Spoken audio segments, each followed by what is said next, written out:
Is 5:30. I will call this regular meeting of the Board of Education to order. It's Tuesday, May 9th. We have board members Birkeland and Holden joining us on the phone. Just checking that you guys are present. Joining us via Zoom, I guess. Yes. Okay, excellent. I just ask that you guys vote on every vote, not just the roll call votes, but on everything tonight. With that, we'll ask you to join us in saying the Pledge of Allegiance. I pledge allegiance to the flag of the United States of America and to the republic for which it stands, one nation, under God, indivisible, with liberty and justice for all. Thank you. I'll look for approval of the agenda. Jim. I'll move adoption of the agenda with the addition of the HR addendum that was at our work location to be added into item 7B. Second. Seconded by Katie. Any discussion? May I pull one item, please? Memo 108, award of proposal security services. Just have a question on that. Sure. Would you like to make that item C under business? Perfect. Thank you. Okay. Does that need a second? No. Okay. Any further discussion or additions?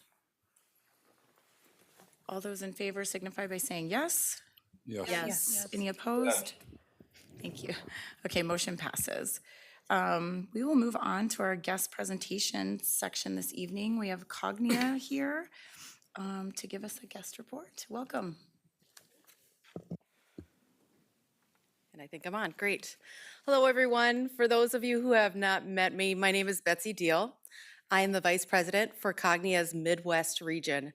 Prior to this role with Cognia, I served as an educator, a school leader, and a district leader here in North Dakota for 20 years. So happy to be here in my own stomping grounds, my own neck of the woods, to be able to celebrate with you the long history of excellence that you've had here at Fargo Public Schools. So I'd like to start by telling you a little bit about who we are. Some of you may recognize us as North Central Accreditation. Some of you may have heard of us as Advance Ed, or even the assessment company Measured Progress. Well, we've merged together and a couple of years ago adopted the new name of Cognia. And at Cognia, we believe that knowledge is opportunity. And our vision to impact and inspire education providers drives our mission to serve as a thought partner in continuous school improvement and in accreditation. We're proud to be the world's largest accreditation and improvement network. We have over 125 years of knowledge and expertise in continuous school improvement. We serve over 36,000 schools and districts globally in 90 countries, serving 5 million teachers and 25 million students and growing. As part of our continuous improvement system, we ask for schools and districts to engage in strategic thinking and planning so that they wisely invest their human and fiscal resources. And we do this through a process of imagining possibilities, engaging and communicating with stakeholder groups, assisting in plotting a journey and initiating that journey, helping schools and districts build momentum and capacity, and then engage in ongoing reflection, evaluation, and adjustment of their plan to make sure that the needs of every student are being met. Our 4 pillars of support are through accreditation and certification, assessment, improvement services, and professional learning. Now, the reason I'm here today is to take you back on a path from yesteryear. The year was 1907. I'm gonna slip back there. 1907. And Oklahoma was the 46th state to enter the Union. The Chicago Cubs beat the Detroit Tigers and their 20-year-old Ty Cobb in the World Series. Harry Houdini escaped from chains underwater in 57 seconds in the aquatic park in San Francisco. For those of you who are music lovers, George M. Cohen's song, You're a Grand Old Flag, was all the rage. And 115 years ago, now 116 years ago, completing 115 years of continuous accreditation through us, the earliest high school of Fargo, Fargo Central High School, became accredited. That designation followed the two high schools that evolved into Fargo North and Fargo South. So it gives me a great deal of pleasure today to recognize excellence once again right here in Fargo and to present our placard of 115 years of continuous accreditation to Fargo North High School and Fargo South High School. Do I have?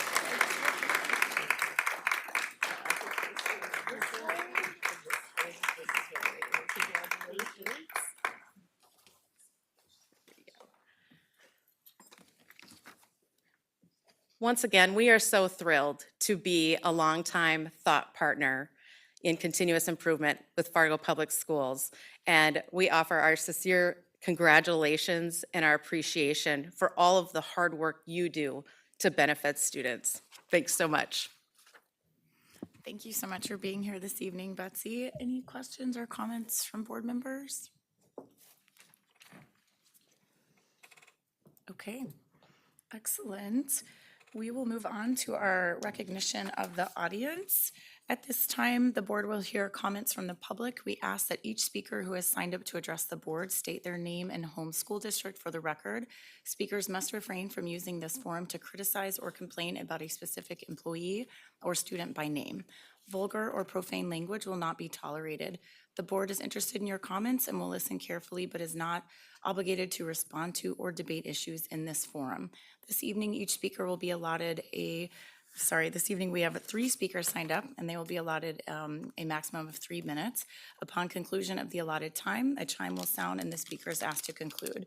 If necessary, a final chime will sound 15 seconds later, signifying the end of the speaker's time at the podium. I will now call our first speaker, which is Devin Stachinski. Welcome, Devin.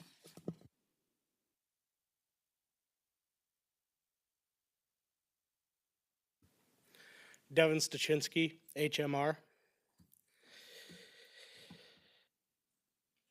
Well, this is what I get for not paying attention to the governance meeting. There was a real gem in the last one, and it ended up tumbling into Memo 110. The phrase used in the governance meeting was, if you can't get your point across to the board in 3 minutes, you're just rambling. Well, I've spent a great deal of time here addressing major problems, and it's very difficult to get some of that in 3 minutes. Tonight, I would have liked to have talked about your potential solutions, alternatives for your weed control that you're going to spend 43 grand on, or any number of things. Or at Carl Ben, where kids are pepper spraying each other and some of the students who were involved, their parents weren't notified and they had to find out from their students. So it really makes me wonder why such a thing would be said. You guys never talk about metrics. I've talked about it several times with you. Wastes of money, behavioral problems. I mean, we see a lot of parents come in here and they're very, very intimidated to speak. I mean, we had a gentleman, what was that, a month ago? He wouldn't even come up to the lectern. He stayed at his chair because he was very nervous about talking. But then to say if that person were to use more than the 3 minutes allotted to him, he would be just rambling. I find that very notion disrespectful to all of the parents and anyone else who comes and speaks to the board. say a business owner comes in and wants to broker a deal with you guys, and they broach the topic here in the meeting, and if they went over their 3 minutes, would they also be just rambling? It's very, very strange. Thank you, Devin. Our next speaker this evening is Victoria Johnson.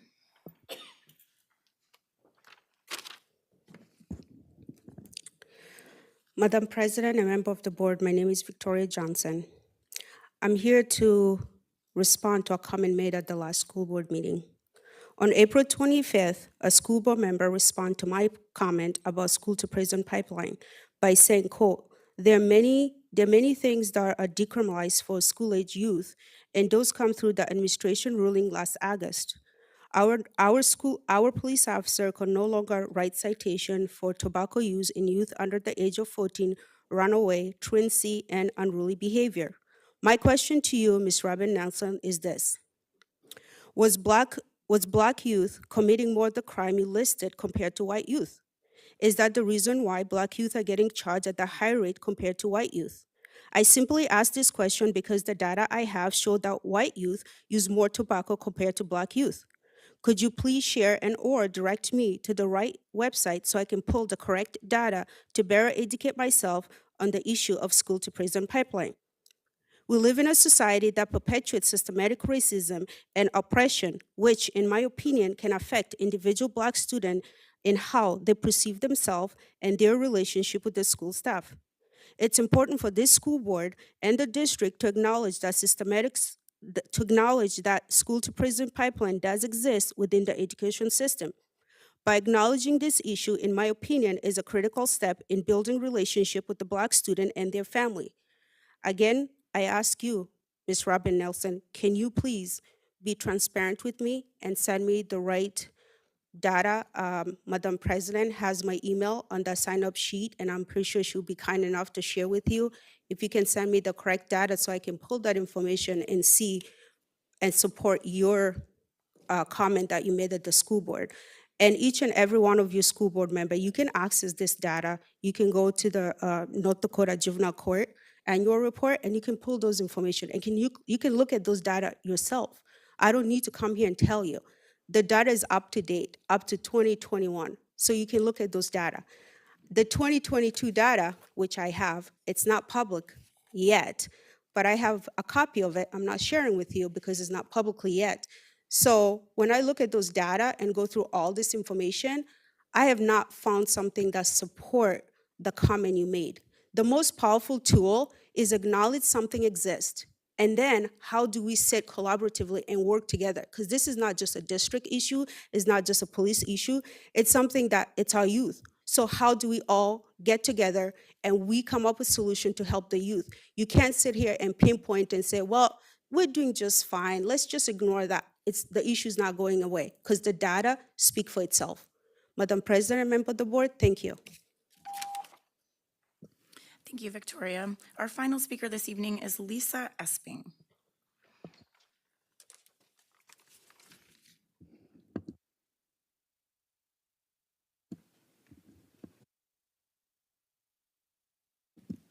Okay, sorry. Lisa Esping, Northside. All Fargo public school environments are physically safe and psychologically supportive for students and adults. I read this to my middle schooler regarding Memo 96 from the school board meeting on March 28th, and she laughed. Is it truly how our schools are, or is it what we want to portray to the public? I've been emailing and having meetings for years with admin, school board members, and cabinet members regarding the violent behaviors of students and the lack of discipline and consequences in our schools, and have gotten nowhere. In fact, I got 0 email responses to my letter I sent March 27th, 0. The disrespect, the violence, and the language our teachers are experiencing from students is increasing, and the apparent lack of consequences is simply unacceptable. I cannot blame teachers for being burnt out, leaving the profession, and for a lack of substitute teachers. In your place of work, if you threw books at your boss, yelled curse words at them, or threw chairs or broke property, you would be fired. Why in school is this continued to be tolerated? Prior to speaking tonight, we were given the guideline of no profane or vulgar language. Why is this language acceptable in our classrooms and in our schools? We need to be doing better for these students to make them successful members of society. Boundaries and expectations and consequences need to be in our schools. I understand many of our students are coming to school with complex needs. What I can't understand is why many times there are little to no consequences for their actions, and therefore the problem worsens while continuing to endanger our staff, students, and cause academic disruptions. I question whether we're getting a real picture of what is occurring in our schools. When was the last time that you spent an entire day in the classroom at your assigned school? Not just talking to admin, but sitting in the classrooms, walking the halls, and getting honest feedback from teachers. A few examples. Staff being kicked, bit, hit, and hurt to points where they haven't returned back to the classroom in months. Windows and classroom doors being broken and boarded up for weeks and not replaced. Students needing an adult to accompany them to their locker or restroom due to incidents in the hallways. Hallways being closed and classrooms being put on lockdown with zero communication home. Putting a child into this environment is like letting them run into a busy street, dangerous, and praying they don't get hit by a car, or in this case, a flying object or harsh language. The environment these children have to learn in is traumatic, both mentally and sometimes physically if they're in a line of fire, of a chair, a book, a folder, a scissors. It's complete chaos in many of our schools. We've had nice conversations with the administration over the past several years, but conversations and pleading did not result in any change. Not only did it not get any better, it also seems to be getting worse. I know I'm not only speaking for myself, but for many teachers and parents when I say I'm extremely disappointed in our public education, where it has gone and where it is going. It is failing our students. All I want was for my children to attend a community school with their neighbors and friends. It is unfortunate that I no longer feel safe doing that. I will not let my elementary students be subject to this abuse any longer. I will be doing all that I can to make the change needed, not for my children, but for all children to be safe, both mentally and physically in our schools. Thank you, Lisa. We'll move on to our report section this evening. First up is our legislative recap. Board Member Robin Nelson. Thank you. I think I will share a little bit of a debrief that'll come out in a board column. Most of the activity has slowed down, but here's something I wrote up that will be published tomorrow. North Dakota's 68th legislative session began January 3rd and adjourned, I've got to make sure I say it right, sine die, Sunday, April 3rd, about 3 a.m. Your board's Governmental Affairs Committee was actively engaged prior to and throughout the session. We communicated frequently with area legislators, viewed countless hours of committee work and floor discussions, submitted testimony, and fielded media inquiries related to K-12 education. Even though the session is adjourned, your Governmental Affairs Committee's work is not done. There are about a dozen education-related bills that have not yet been signed by the governor when I wrote this yesterday, and if he opts to utilize his veto power, legislators will be required to return to Bismarck to partake in the reconsideration of each. Updated administrative rules will be composed beginning in June by state agencies such as the Department of Public Instruction for most of the newly adopted laws. Districts and boards are often consulted with during this process. These new administrative rules typically become effective in August following each session. Other bills contain time-specific or emergency clauses that dictate implementation. On behalf of the Governmental Affairs Committee and as empowered by the board, I extend deep gratitude to FPS employees' expertise, parents, and community members for helping us with your assistance during this very busy, very, very busy session. Thank you. Thank you for that report. Questions for Robin? Okay, we'll look forward to reading your piece tomorrow. Next is our FEA report. I do see Kim Rieger here tonight. Welcome.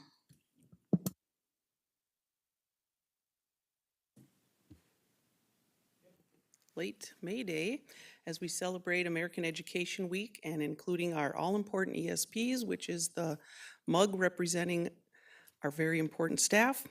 I've also given you an invitation to our retirement social at Rowe Farm next Monday at 4. Negotiations, we are pleased that we continue to make collaborative progress with the board. However, due to unforeseen circumstances, The board has requested this week's meeting be postponed.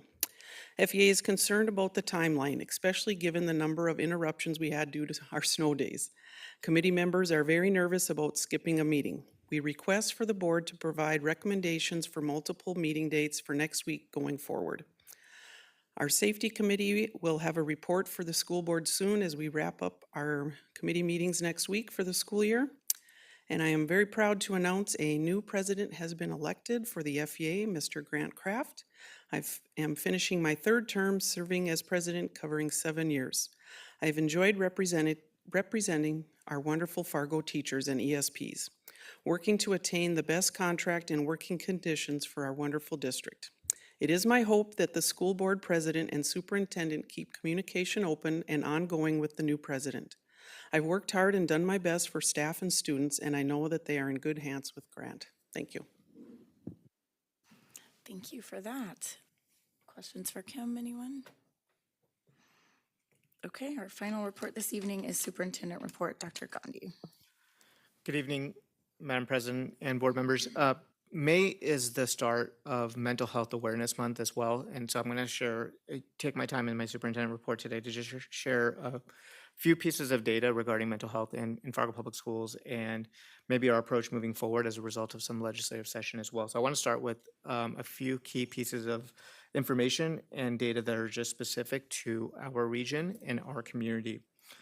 Later this week in our school newsletters, we will be including a video that was recently created by a few organizations in town, the 463 Foundation, which as parents of our students, Fargo Cast Public Health, and Sergeant Jacobson, who's joining us tonight, narrated the video as well. While that video is going to be included in our school newsletters, I don't want to share the whole video, but I do want to just start with quick 10-second slide about a couple of data pieces that are specific to our region. Suicide is the second leading cause of death for 10 to 24-year-olds in North Dakota. 75% of all suicide attempts think about it for less than 1 hour. That's really the only piece of the video I want to share right now, because the entirety of the video will be included later this week. But I want you to keep that data point as I go through a couple of other pieces of data for your review.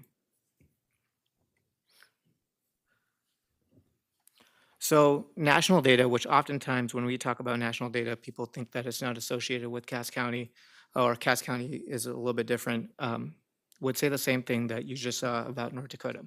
Suicide continues to be the second leading cause of death among young people ages 10 to 24.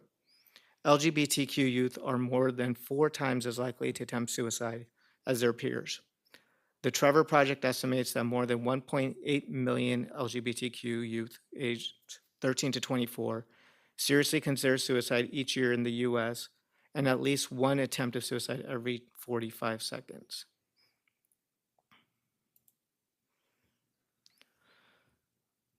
Research suggests that LGBTQ youth only 1/3 experience parental acceptance, with an additional 1/3 experiencing parental rejection, and the final 1/3 not disclosing their LGBTQ identity until they are adults.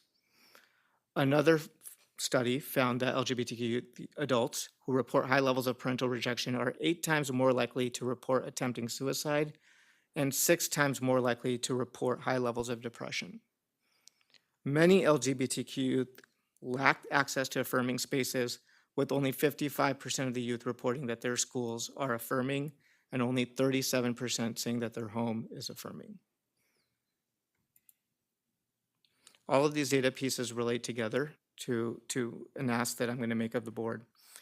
Having shared that at least one accepting adults can reduce the risk of suicide attempt amongst LGBTQ youth by 40%. A 2021 peer-reviewed survey by the Trevor Project researchers found that transgender and non-binary youth who reported gender identity acceptance from adults and peers had significantly lower odds of attempting suicide than the past year.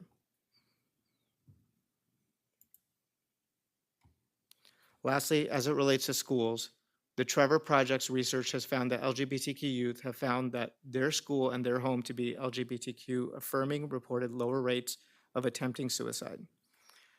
I think my message is pretty clear as I can draw across multiple pieces of data points. We are at the end, as Robin Nelson shared, the end of our legislative session. And there have been some legislation that have been passed this year that are not supportive of our students.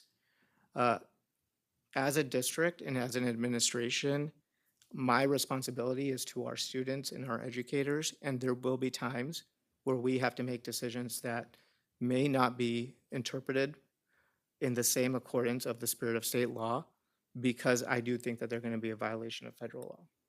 And it's not just a matter of federal law, but as educators, we all have a responsibility to make sure that if there is any situation, even if it's something that we don't think is appropriate or something that we're not allowed to do, if we see a direct harm for students, we're going to do what's right. We have had conversations at governance before. It is unfortunate that I think that we as adults in North Dakota in our legislative session failed our children because we are putting our politics over their humanity, when at a time every piece of data will show you that our students need advocates, not opposition. We have a responsibility as a district on how to move forward. I was hopeful that our governor would not pass a piece of legislation that would oppose school districts protecting children if we know that outing them can increase the risk of suicide.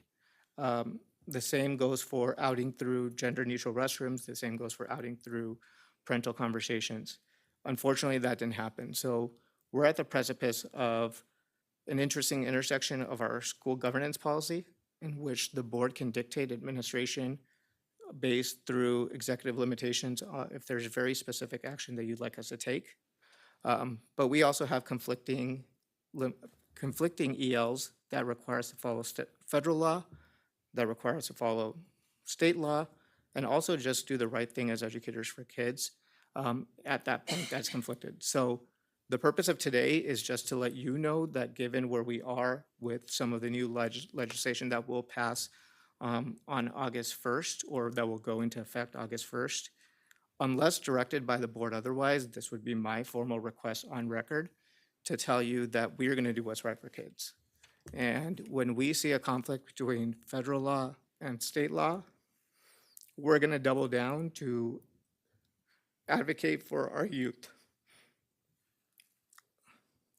It's not against parents, it's for kids. My 5-year-old starts kindergarten next year. So as an educator, we owe it to kids, because I have been personally impacted through suicide in our community in the last 2 years through the child of a friend. The data is there, like, it's just gonna be what we are. So this would be administration's request to say, unless the board tells us otherwise, we will not openly out any student because of one law if we know that that's going to cause harm to that child. Unless dictated by the board otherwise, we will not participate in anything that we think is going to subject students to further discrimination or increase their self-harm. And it was important for us to make sure that the board knows that their avenue if they see any other approach, but that will be our course moving forward. Thank you so much for that report. Comments or questions from any board members this evening?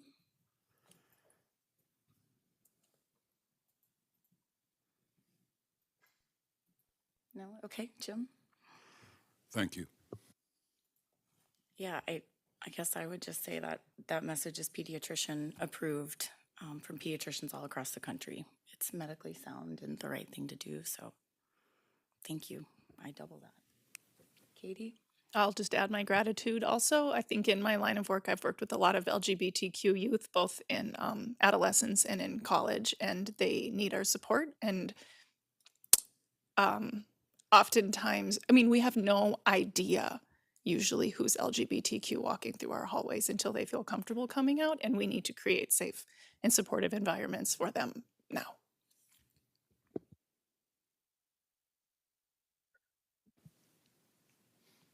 Hello? Oh, yes, Seth. Yeah, I would just like to say that I am pretty proud to be a member of the Board of Education right now and to work with this superintendent for taking this stance. It's our job to educate children, and if they're not around because of suicide and we could do something to prevent that, I think we have a duty to do that regardless of what laws are passed. So I commend the superintendent on this and hope for the best for our district and all our students. Thank you so much for that comment.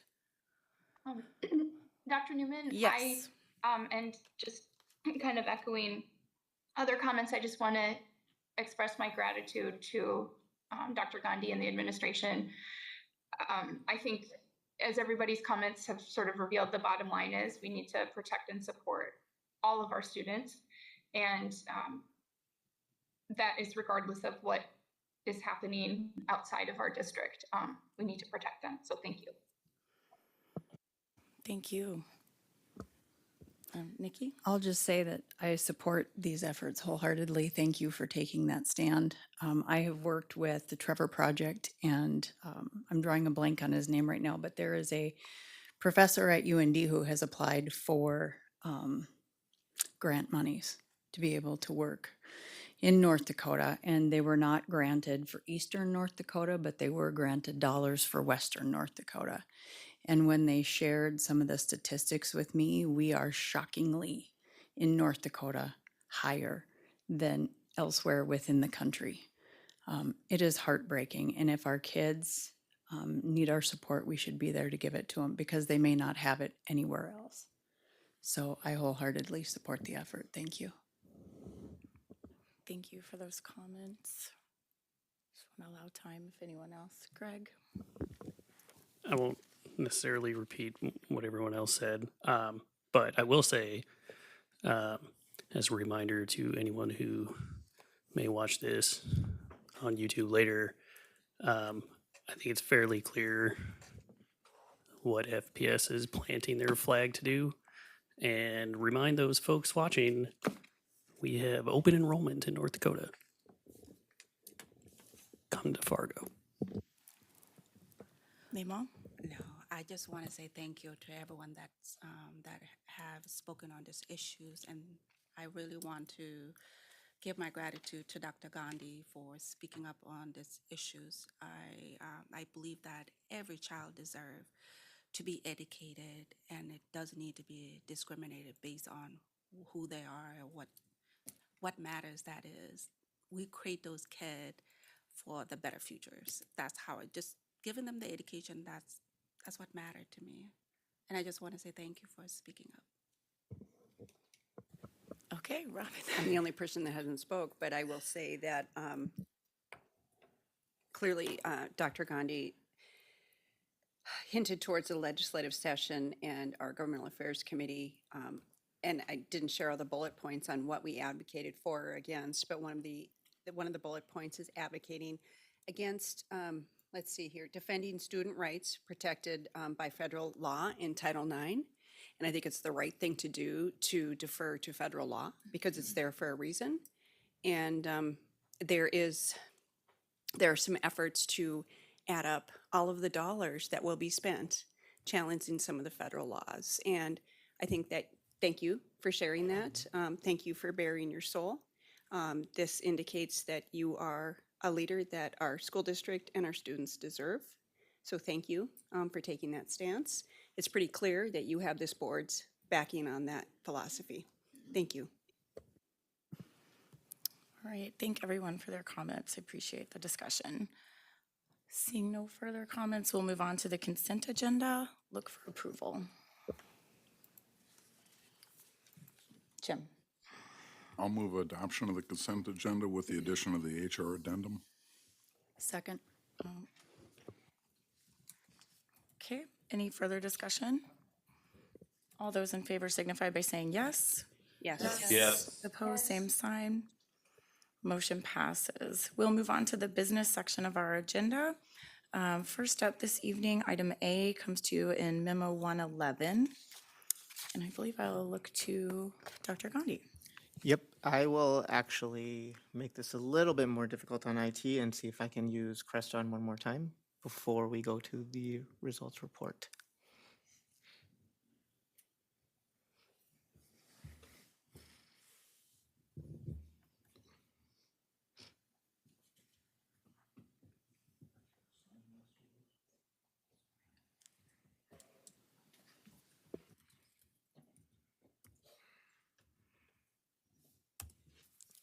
So thank you, board members. Purpose of this memo is to monitor our strategic initiative 6, which is continuous improvement and accountability. As you know, this is the first time monitoring this memo for the purposes of the refreshed strategic plan. It is important for you to recognize that as we go through this learning process, we're going to learn some things along the way. One of the pieces is that in our school district, we've often used just continuous improvement to only mean the school improvement process through the accreditation agency of that we use, Cognia. Though Cognia uses the school improvement and district improvement process to describe continuous improvement for us in our strategic plan is more based on just a philosophy and how we organize it as a whole. So Cognia data will be shared as part of that result monitoring, but there's also things that we as an organization are going to focus on as we go through our strategic plan and continuous improvement as well. So strategic initiative 6 is about 44% complete, but it's going to be a little bit interesting data point as we go through our data dashboard, because a lot of the activities that we put into our operational plan around continuous improvement will probably be ongoing activities for the next 4 to 5 years, because it's more cyclical versus one-time action steps that we are looking to take. When we talk about what does continuous improvement look like in Fargo Public Schools, the first and biggest thing, and I apologize for the motion sickness here because strategic initiative 6, but one of the biggest pieces that we're going to focus on really is data-driven instruction. So as I scroll to the bottom of our strategic plan and take a look at all of the different action items that fall under our strategic initiative 6, you will see that there's a wide variety and plethora of data points that we consider to evaluate both instructional practices, the outcomes for students, analyze gaps in disparity. For those reasons, it was really important for us going into this strategic plan to also identify what's a data point, what we call a formative data point, a piece of information that we use as educators, as practitioners for our own growth and development, versus what's a data point that's used for evaluation of maybe a staff member or a system as a whole. And over the last couple of years, we know that there's been a little bit of confusion around that, and the war in public education has not helped as individuals look to one data point to make a generalized decision, which is not really true or fair or in the context of the work that we do. So what you're going to get today when I hand it over to Missy is a summary for our internal review process as we go through what we do to be aligned with Cognia School Improvement Process, how each school develops their improvement plan. That's one component of just Strategic Initiative 6. Going into next year and in the operational plan, you'll also see a focus on organizational effectiveness. So what are we doing as an organization to even look outside of the areas of just teaching and learning and school and district improvement to become more effective, to use our resources better, to project manage better? How can we better support the work of the board? That's all part of the work that we want to do to achieve the desired results in the strategic plan, and therefore we do feel like we are making reasonable progress towards that goal. So with that being said, I will hand it over to Missy, who will probably do another introduction to Cheryl.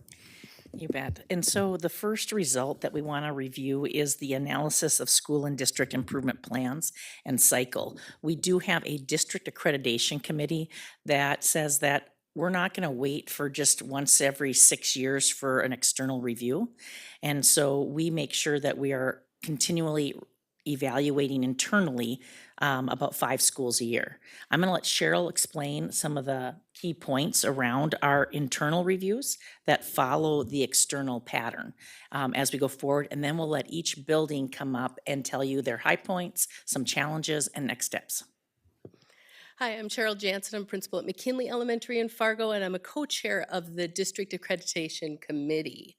And it is our pleasure to come to share with you the reports from the 5 schools that were visited this school year. So as we were talking about the system accreditation when you had Betsy Deal here, Cognia is our accreditation organization.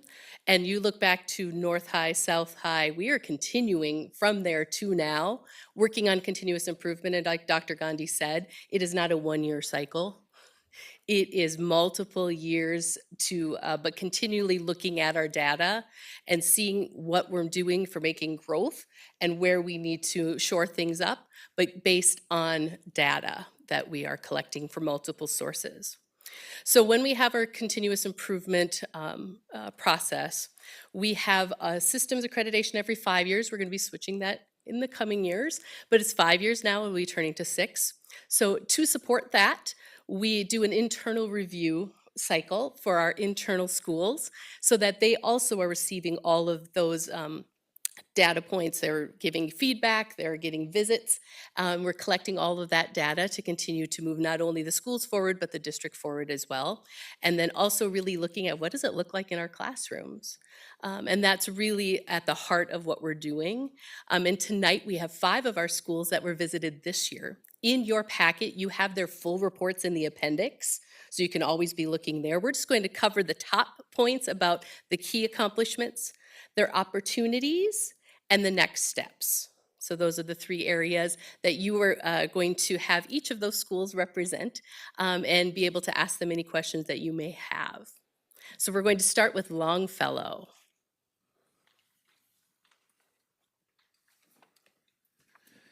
Eric Henriksen, principal up at Longfellow. By the way, there was a Cubs reference already today. For those of you that know me, that's a good thing. So some of the key accomplishments, for us, positive relationships came out loud and clear between that our kiddos have a lot of adults that they can turn to at the building.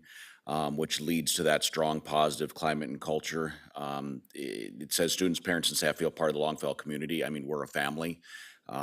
We laugh together, cry together, sometimes get mad at each other, and that's okay, but we are truly a family. And I think the one thing that we've done really well is the implementation of Tier 1 instruction and expectations, which actually leads into one of our opportunities. We've spent a lot of time this year, and we still have a long ways to go just to really grow our MTSS process and the procedures. And we're really trying to hone in on making sure, and this kind of goes with the last one for the expand opportunities for equitable experiences. We're really trying to make sure we're matching the interventions and the instruction that the kids need, and making sure that every kid gets what the individual, what the data is showing that they need. So Eric, I'm sorry. Sorry, could you share the project you did at Madison with Oh, your students, just as yes. a high point? Yeah, so one of the things we did this year, this was actually started by Susan Peterson, who's with the district, actually also one of my parents.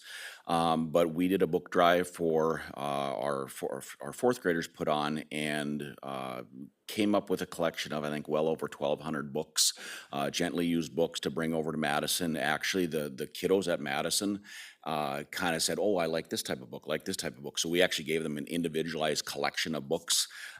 It's one of the things that we lost during COVID is the community projects, and we were really excited to get back on track on those. In fact, we're trying to look to expand on that even in the upcoming years. Catalyst is a big thing. As I heard you had a chance to do Catalyst, so that just makes me so thrilled. I'm super excited where we're going with Catalyst. It has made a big difference in what we do.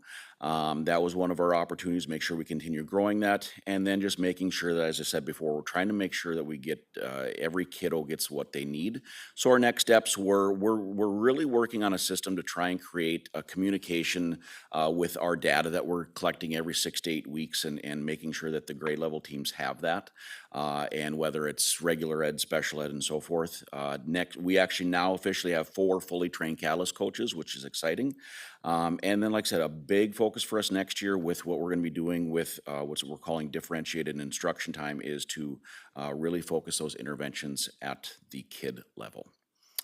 Any questions? Perfect. Any questions so far? Okay. I will just say my husband is a proud graduate of Longfellow. And I recently found a CD in his car entitled Longfellow Love Songs. And I won't tell you what years they were from. I'm intrigued. I think Eric needs a copy. That is fantastic. I'm Leandra Ostrom, and I'm the principal at Horseman Roosevelt Elementary in Fargo. And we continually focus on all students, and particularly our free and reduced students, to ensure that we are meeting their needs, both in the family and in the student area. So one of our little pet projects, but we love it, and it's exciting to do some of the things for those families. So some of our key accomplishments, again, the relationships, the adult to student, student to student, adult to adult, parent, student, and staff. We have definitely upped our game in family engagement events as a stepping stone to further family engagement as we work on that scope and sequence for next year.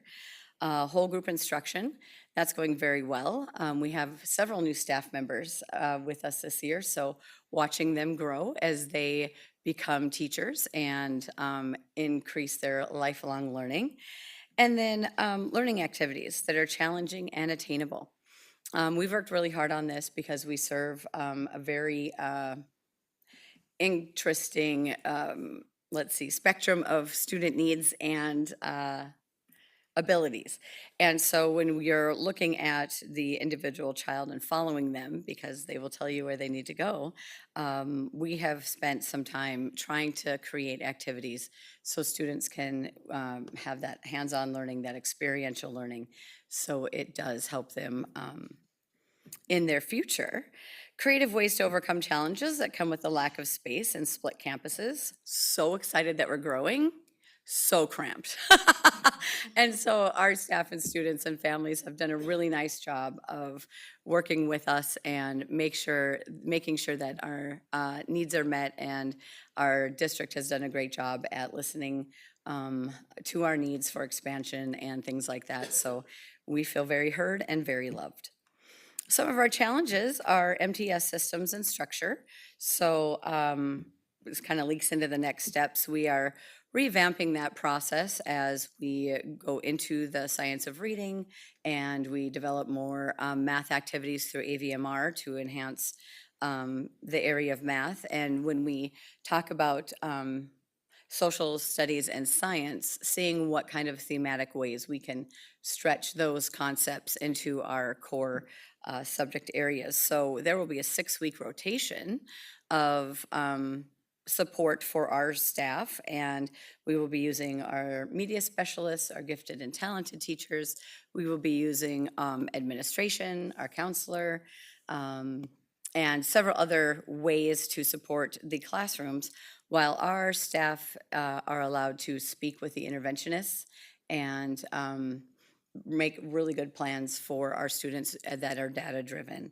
And so that is one way we are going to enhance our MTSS system. Increase staff and parent communication.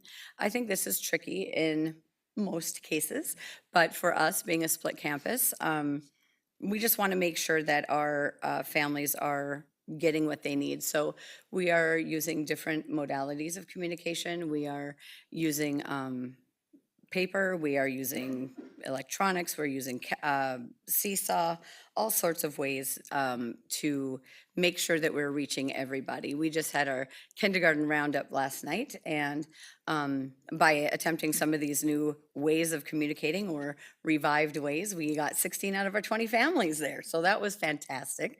Oh, and those little cuties are ready. That class of 2036 is gonna be amazing. So our little Spartan scholars got a tour, and their families had their questions answered. So that was fun.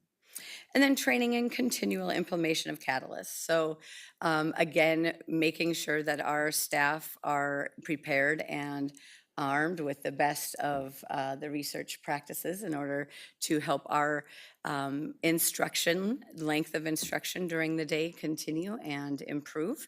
And also our students to be able to have that systematic learning, and they can come in and count on their teachers for being intentional and consistent with the delivery of instruction. So, lots of beautiful things. Any questions? Excellent. Thank you. Questions? Katie? I have a question. I'm not sure, Leandra, if you're the best to answer this, or maybe Missy, but this statement here about more consistent implementation, what is the expectation for using Catalyst? So with Catalyst, we could not get all of our principals trained in year one, and this is year two. So now I think we do have a principal at every site that has been trained in the week-long coaching. And so we are hoping that we'll be furthering our implementation of Catalyst next year, now that we have all buildings having leadership trained. But I will say that the expectation or goal is going to be that you are going to get a percentage of your staff at what we call certified. And they have some research that says once you get 5 to 7 certified in a building, it really helps the environment and tipping it. Okay, thank you. Yep. Dr. Gandhi? Yeah, and with full respect to the ongoing negotiation process as well, our expectations could change based on how much time that we have available to professionally develop teachers or incentivize them down the road too. So that would just be consideration. And then one piece I just wanted to share, I know that in our results monitoring indicator, board members wanted to specifically look at where we have disparities in our achievement outcomes as well, which is the central focus for each individual school. But I did want to share out as they go through and you consider questions for our principals as well, is that within public education, as most of you know, that we use free and reduced lunch as the primary marker for disadvantaged students. And that's a broad category of students. However, each school is going to look at and focus on a different data point based on where they see their biggest gaps, because some of the resources available to them are going to be different. So for example, free and reduced lunch and the percentage of students that you have that qualify for free and reduced lunch dictates some of the supports that you get. So we have some elementary campuses that will get more title funding to begin with, whereas others won't get anything at all. So the focuses and complexities of each school district might be a little bit different. And then the second piece I would just say is that we're still recovering from title money that was available to us at the individual campus level, because we were coming off of 2 years of where free and reduced lunch applications did not have to be self-submitted. And we're still seeing a little bit of a lagging indicator there, which down the road, hopefully we get some more targeted support as well. And just to add to that, so Horseman Roosevelt is in their first year of implementation of Catalyst. So we're on our way to getting some of our staff certified and keeping that going. Okay, thank you very much. Yeah. Robin? I think my questions were answered, but Tracy, I'm going to one-up you.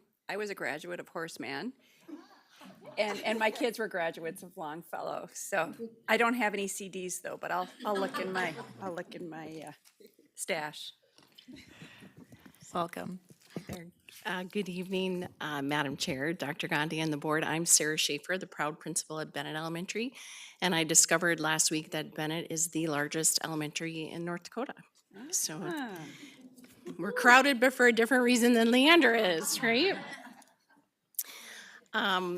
As part of our growing pains, and when you look at what we had the team take a look at, we had a large turnover of staff last year, and so part of our goal as a creating school community is to make sure that students and staff felt supported and part of a larger group.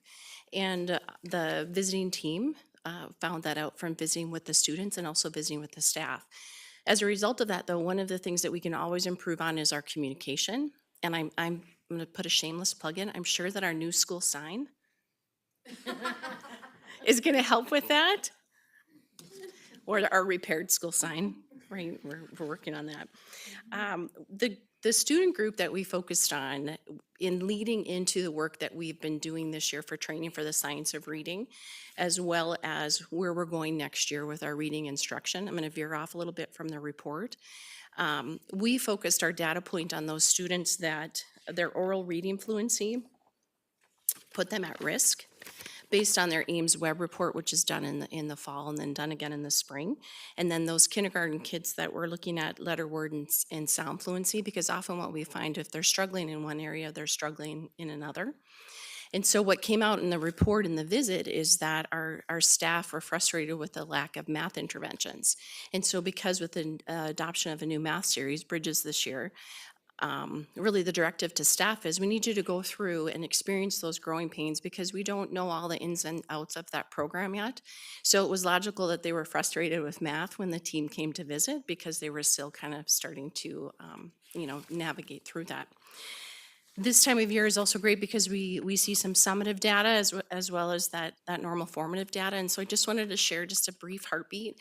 The reading intervention that we've been using is SIPS, and you may have heard that mentioned at the meeting before. And so I'm just going to share a couple grade levels growth with that.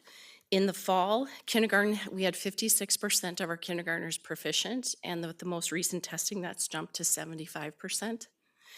Our second grade have 52%. The growth there was a little bit less with 62, but first grade had 36% and it's jumped to 61%. As well as fourth grade that started out at 57% proficient and moved to 80%. So we know that the work that's happening with that intervention, which focuses on phonics and sight words and phonological awareness, is moving us in the right direction. As a non-title school, we have some limited resources, and this year we chose to really have our resources focused on the reading area and literacy as we kind of navigate the math and make adjustments then for next year on that. The other thing that is an opportunity for growth is really focusing on those ELOs and the learning scales and helping students also be in charge of their learning and really increasing the level of rigor that happens in the classroom. Let's see. It's cozy, but there's a lot of great stuff happening at Bennett. So are there any questions that you might have? That was excellent to hear the improved proficiency scores. I think we'll just add on the largest elementary in North Dakota that we really are always looking at our space. And so that is a project that had gone through the board that we'll have 2 new classrooms inside of Bennett that will help us with that as we go forward. It's very exciting. So, and with our kindergarten open house that we had last night, we figured we had, as we're keeping track as kids are coming and going, about 55 students that visited. So it was a little over half, which was great to see. Again, as Leandra said, that class of 2036, they are not shy and they are ready to learn. And some were so disappointed that they weren't coming to school to actually do school that they would have to come back in a couple months. So we're looking forward to seeing them. So thank you. Thank you so much. Our final school is Kennedy Elementary. Good evening, I'm Carrie Peterson. I am the principal at Kennedy Elementary. We at Kennedy are focusing on primarily students with disabilities, and we are also focusing on behaviors of students with various ethnicities in out-of-school and in-school retention or suspension rates. We have noticed, and I've talked to Dr. Gandhi, just the knowledge of that and then what are we doing about that is important to their learning and to our staff. I'm going to add to that, we have been very conscious about hiring people who represent different people, different religions, different beliefs, and different races. And I think that has added to our culture at Kennedy, which will support the environment for all of our kids. One of the things that was pointed out to be important and an accomplishment at Kennedy was positive relationships with students. We have high engagement, and I am going to be a person who, amongst others in the elementary that were on board with Catalyst early when it was Envoy, actually. This is our 5th year, and that was one of the things when I took over there was behaviors were high, and we worked very diligently with staff to prepare them and give them the tools to be able to keep a calm environment so that kids can be engaged in learning. There's always room for growth. I'm not saying it's the answer, but it does help immensely to have the environment to support learning. We also have a strong relationships with our staff, with our students, and then our PLC reviews instructional practices and student work. And that was one of our goals this year, to make good use of our PLC time, not only to support the educators, but also to support the learning of the students. So it's a nice combination of winning. The other thing that we have worked very hard with for the last 3 years that was noticed by the Cognia group was our multi-tiered systems of support, our interventions for our struggling academic learners as well as our struggling behavioral students. And so that was a nice thing to see that we are really seeing the gains from that, and it is acknowledged by the other people that came in to observe. Some of the challenges were a consistent system to report students' progress between reporting periods. It really comes down to that communication between school and parents and students to know where they're at and to understand what they need to do to reach that next level. I'm going to go to the item 2 and the last one.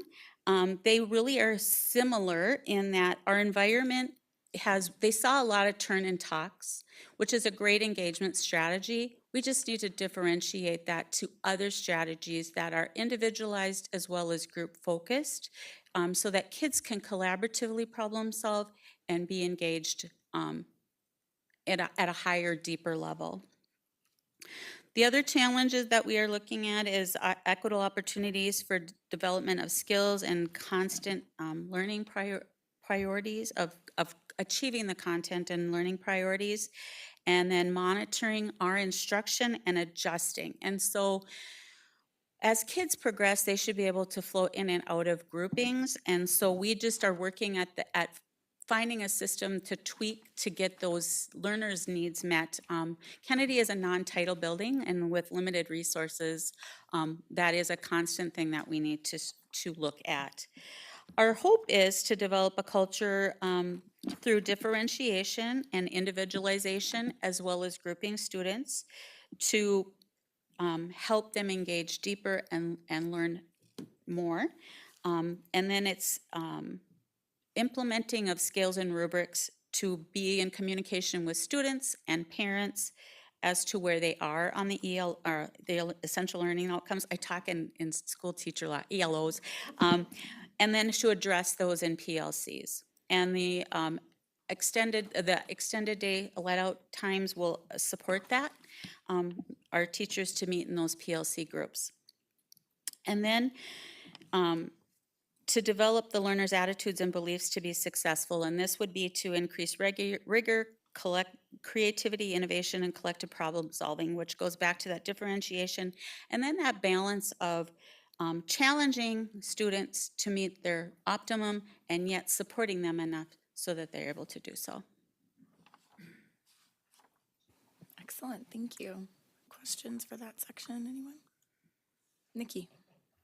I don't necessarily have a question, but I'd like to thank each one of you. Oh, we got one more to go. I'd like to thank each of you for bringing something unique and individual. You're meeting your families and your students where they're at. A lot of times we get questioned by, oh, we heard about this score or that score. What are you going to do about it? Well, we are doing things about it, but it isn't always just a banner hanging over the city. So thank you all for sharing so many wonderful things that are going on in your schools and making your kids top priority. Thank you. I'd like to add on top of that, you know, we all as individual buildings do meet with our teams of people multiple ways in multiple times, and that is our work. So it is not a just for this show. It is a week by week, day by day thing. That's excellent. Katie? Yeah, hi, I have a quick question. I actually meant to ask the previous speaker this, but it's on your section too, so I guess I'll pick on you, but you could defer to her if you want. I was wondering if you could speak just briefly about the restorative circles and the, it was over here, the daily circles, and just the training that goes into that, and maybe the impact that you see that having on classrooms. I'm glad you picked me, because that was one of the things that actually went along with the Catalyst approach when we started Envoy was restorative practices. I was probably one of the first buildings that supported that in the district, just because I truly believe that in North Dakota NICE, we need to give victims as well as the people who have offended an equal voice. And so that's what circles do for us. And so some people call it morning meeting, and there is a morning meeting process that looks very different than restorative. or practice circles. And so we do a proactive circle. People will share their ideas about a certain topic, your favorite food, very easy things, just to give people a chance to listen, take turns, and a chance to be heard. Kids can also pass, they don't have to share it, every one of those, but it is a way to build relationships, not only in your with your teacher, but also among students. And so they become very much more supportive. There is a process to that. There's a talking piece, there's centers, there's rules that you have to follow for that, and they're easy to follow. It does take an intentional setup to follow the process, which teachers have learned to do. The other part that I really love is restorative circles, which is when there's harm done, how do we repair and meet with kids to fix things? And there is a whole process for that too. Our counselors are trained, as well as many other people within our buildings, just because it never goes away, and we don't want people to look at other people and think, oh, remember when they got me and I'm gonna get. It is about, I understand you, you understand me, now how do we go forward? So that is, it is not a morning meeting, it's a restorative circle, and there's other players to that. So we found it very beneficial. Thank you. I really appreciate that, sharing that. Dr. Gandhi. Yeah, and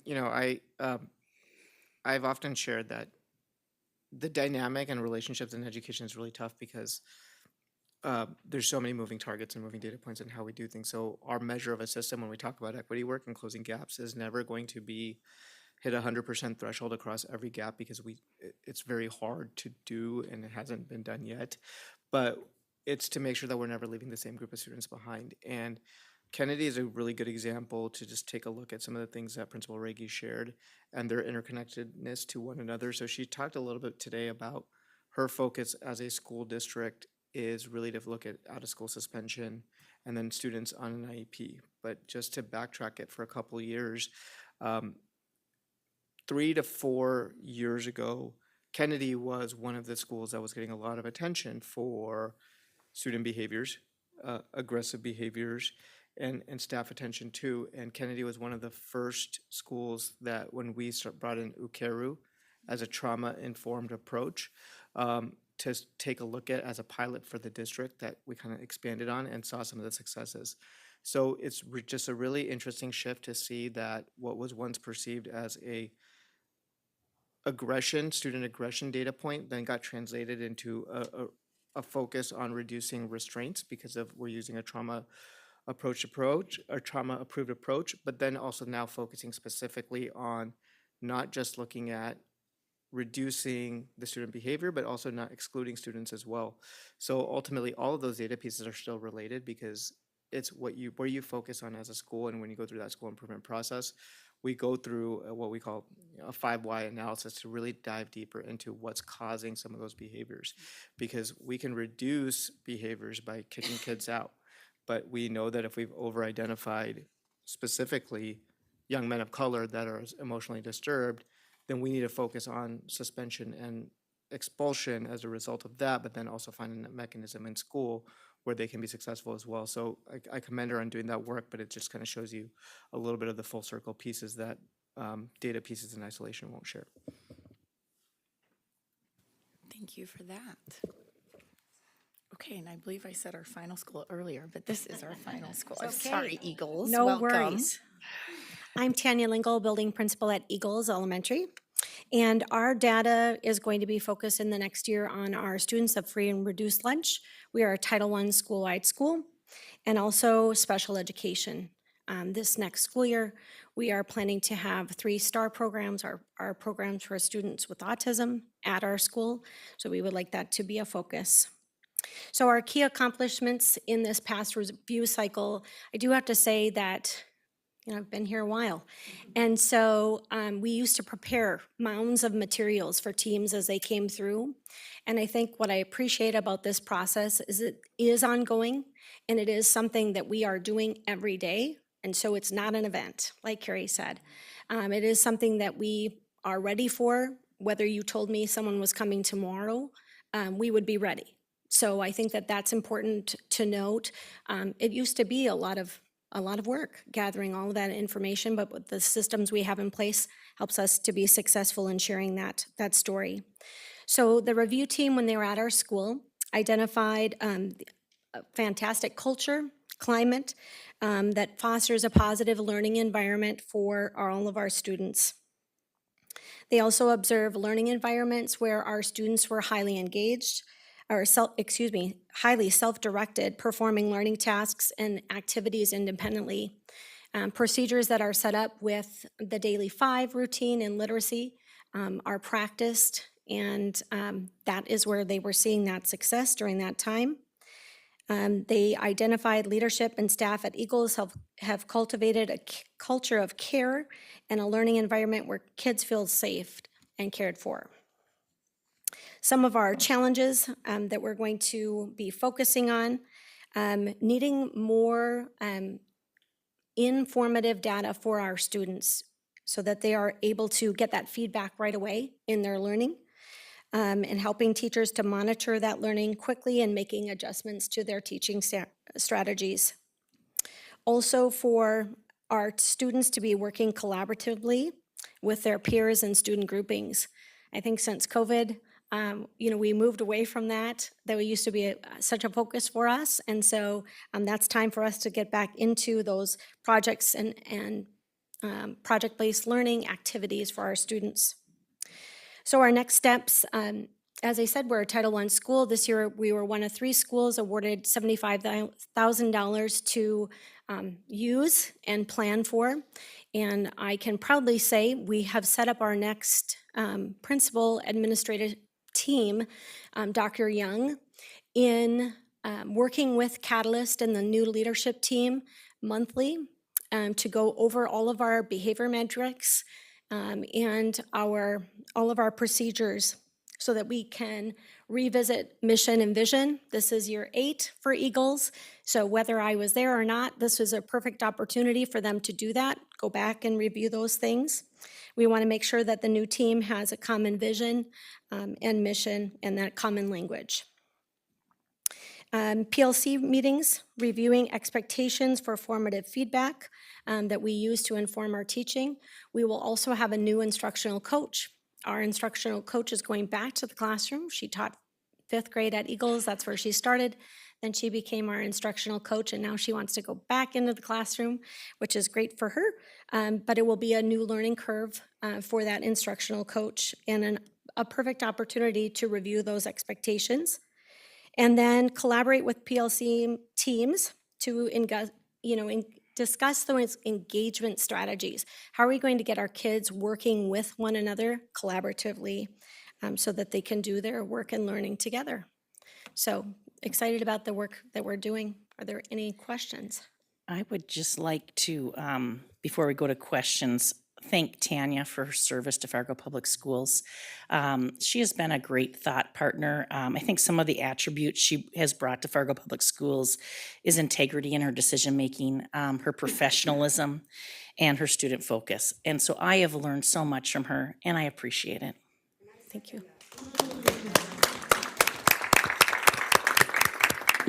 Thank you. Okay, Robin. You beat me to it. Thank you, Mrs. Lingle, for 30 years in the district. In this one district, you have spent 30 years. I really value the work that you've done in your school. I'm in your school often, and I appreciate the culture. But also, most importantly, true leaders set up the next leaders to succeed. And that really talks to your integrity and your commitment to your families and your students. So thank you. Thank you. Well said. Dr. Gandhi. I want to echo the same thing. Missy is the words, I'll be the numbers. While Missy was talking, I already pulled it up. I often refer to this presentation I use often, which is by the Wallace Foundation on the impact of school principals, and lots of different data points about just the impact of school principals have. But, one simple line of just the average elementary principal's effect is felt by 483 students on a day-to-day basis. And Tanya has been an administrator in our district for a long time, but she also has been the principal at Eagles Elementary since that building opened and just done a tremendous job. So thank you for your impact. Jim. Well, I'm totally confused because, first of all, I want that letter back that I signed for her because I heard you say several times, we're planning on this for next year, and that just made me smile. I said, great, not accepting her resignation and retirement. She's here forever. Some days I question that too. Yeah. Well, there's still time to take it back for sure. But thank you, thank you, thank you. Absolutely, thank you. Excellent. Any I other do- comments? I Oh, do want to yes. make a comment. I wanted to thank the Board of Education, all of our administrative staff. Really, Jim, it has been a really difficult decision. And to work for Fargo Public Schools for 30 years has been the greatest honor of my life. The last 7 at Eagles truly has been a gift. And so, but I could not do that without people that were there to support me, my colleagues behind me, and our staff and parents and students. So thank you. Thank you for always supporting the work that we did.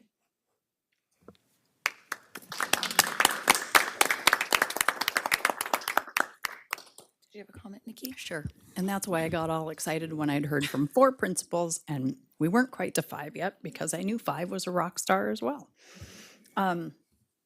I'm honored to say that this year my liaison schools are Bennett. So Sarah, thank you for being here. And Eagles, Tanya, thank you for being here. And I've known Tanya for many years. We used to be neighbors. And each one of you just brings something special and unique. And I just really, truly appreciate the work that you do. Thank you so much. Nema? I don't think I know you all. So,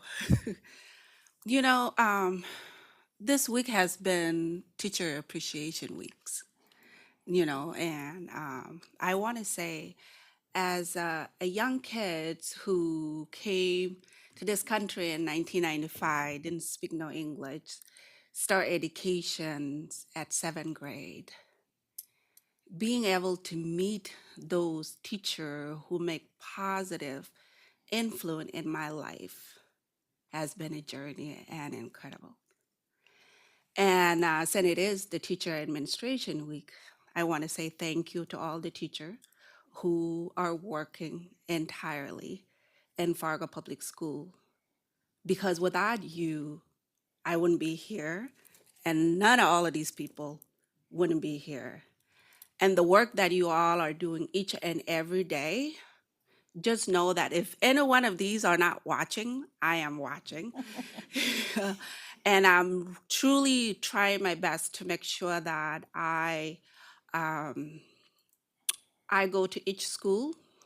I know there one principal here, but I'm not going to say who, haven't responded to me yet, but no. I just want to say seriously, I want to say thank you for all that you do in our communities, and they all mean a lot. And like I said, the fact that I'm here today, it's because of you. And the fact that those students that keep coming back into the classroom is because of you. You are making the impact. You showing them the way that tomorrow would be better. Today is not the end of the world. Tomorrow is better. I just want to say again, thank you, and thank you to the whole board of Fargo Board of Education, especially Dr. Gandhi. I know you putting up with a lot, but we are here behind you and just to work with you too as well. I just want to say thank you. All right. Missy, do you have? You bet. We have the second part of the report. And Okay. so I needed to come Was up that my here. last chance for the first part of the sorry. report? Sorry, Board Member Greg. Could I hop in before we move to the second result? Two things, both data related. Sorry for that, obviously. So with this Cognia review stuff, I really like it a lot because I think oftentimes when we get focused on data, a lot of times we think of it as the quantitative side, but I really appreciate how qualitative this work is. And the question I had for the around the qualitative data is what kind of, I guess, what's the process and training like for the review staff that go out and visit? Because that seems like it might be really important. You're correct. It is very important. And it's an ongoing process as well. Cognia, as Betsy Deal had talked about, has wonderful resources, as well as they've laid out the structure and those resources for us to gather, to share. The district has also put together the District Accreditation Committee, where I'm co-chair. There is one representative from every school on this committee, which then works on the structure of what it looks like for internal reviews. They are also the catalyst for our professional development for the process of cognitive continuous improvement and how we can continue to look at ourselves as well to make continuous changes in order to meet the needs of our students and our teachers as well. So it's a combination of our district and our leader who has put together that strategic planning beautifully in regards to how important that is. And it's not a one-stop shop. We continue to learn, we continue to do better. That's one of those pieces, as well as the Cognia Catalyst has put it right there for us to be able to gather those professional development opportunities. They've done that research and they've given us the opportunity to get to glean from them and then share it with our staff. Dr. Gandhi.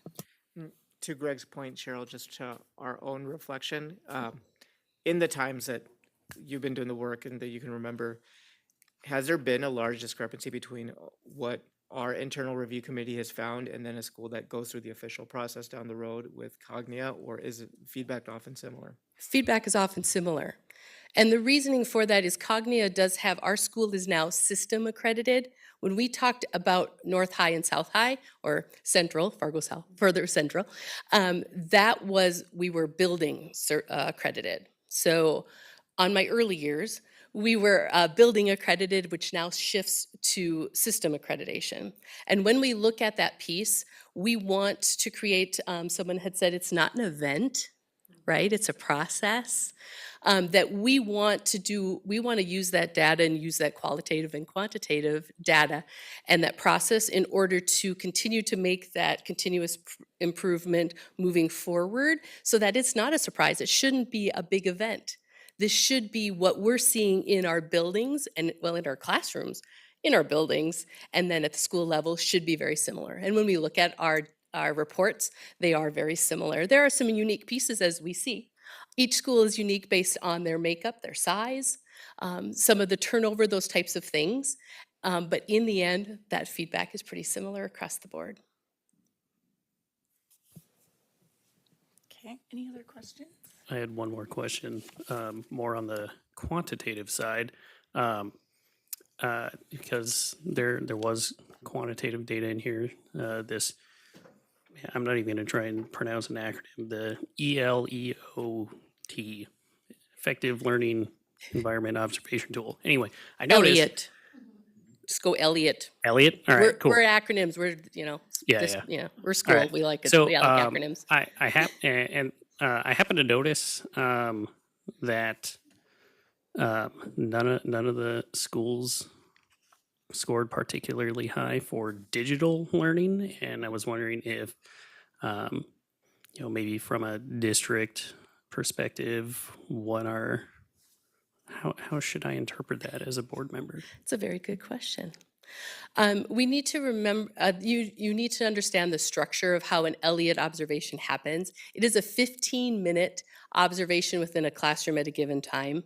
So when you look at how we integrate technology, it's not always right front and center. And in those observations, they are not talking with students or teachers because they are not interrupting the learning environment. So it is very common, it's very consistent across the board that our digital scores are a lot less because usually when they're coming in their scheduling, it happens to be an instructional time or time that students are working or communicating together versus more independent or research-based projects, which would be that digital learning piece. And those are questions that my colleagues as well have brought to our committee, talking about the Elliott and how does it give you a wide range of what's going on in the classroom. We have what's called learning walks that our teaching and learning team has done in the district, where they also come in, but when they gather that data, they indicate which part of the lesson are they coming in on. Is it the beginning, is it the middle, or is it the end? Where when the Elliott piece, which is from Cognia, is not one that you don't say which part of the lesson you're coming from. So we have additional data that will show what those pieces are on when the digital learning is happening. Thank you. Second part of the report. I'll just add, Greg, that I think there is a need to expand us beyond substitution use with our devices into more creative and original products that students would turn out. And I think we have not leveraged our technology to that full potential, but I will say that also comes with balancing how many hours we do have for training as we go forward. So a lot of times schools look at the SAMR model, which is just a model that says, how do you get from substitution to creation with kids? So I think we have a desire, our librarians and I would say our tech support are very interested in us expanding the uses of technology and leveraging it. Okay, so second part of the report, what we're going to look at is one of the pieces that we've talked about probably for a year now is really taking a look at our data by student group. And so this, we certainly will take input from the board tonight because it's our first time putting it together like this. We are using the public website from Insights, North Dakota. And so anybody can go to it publicly. You can go to the state and look up the state's demographics and student groups and the state overall.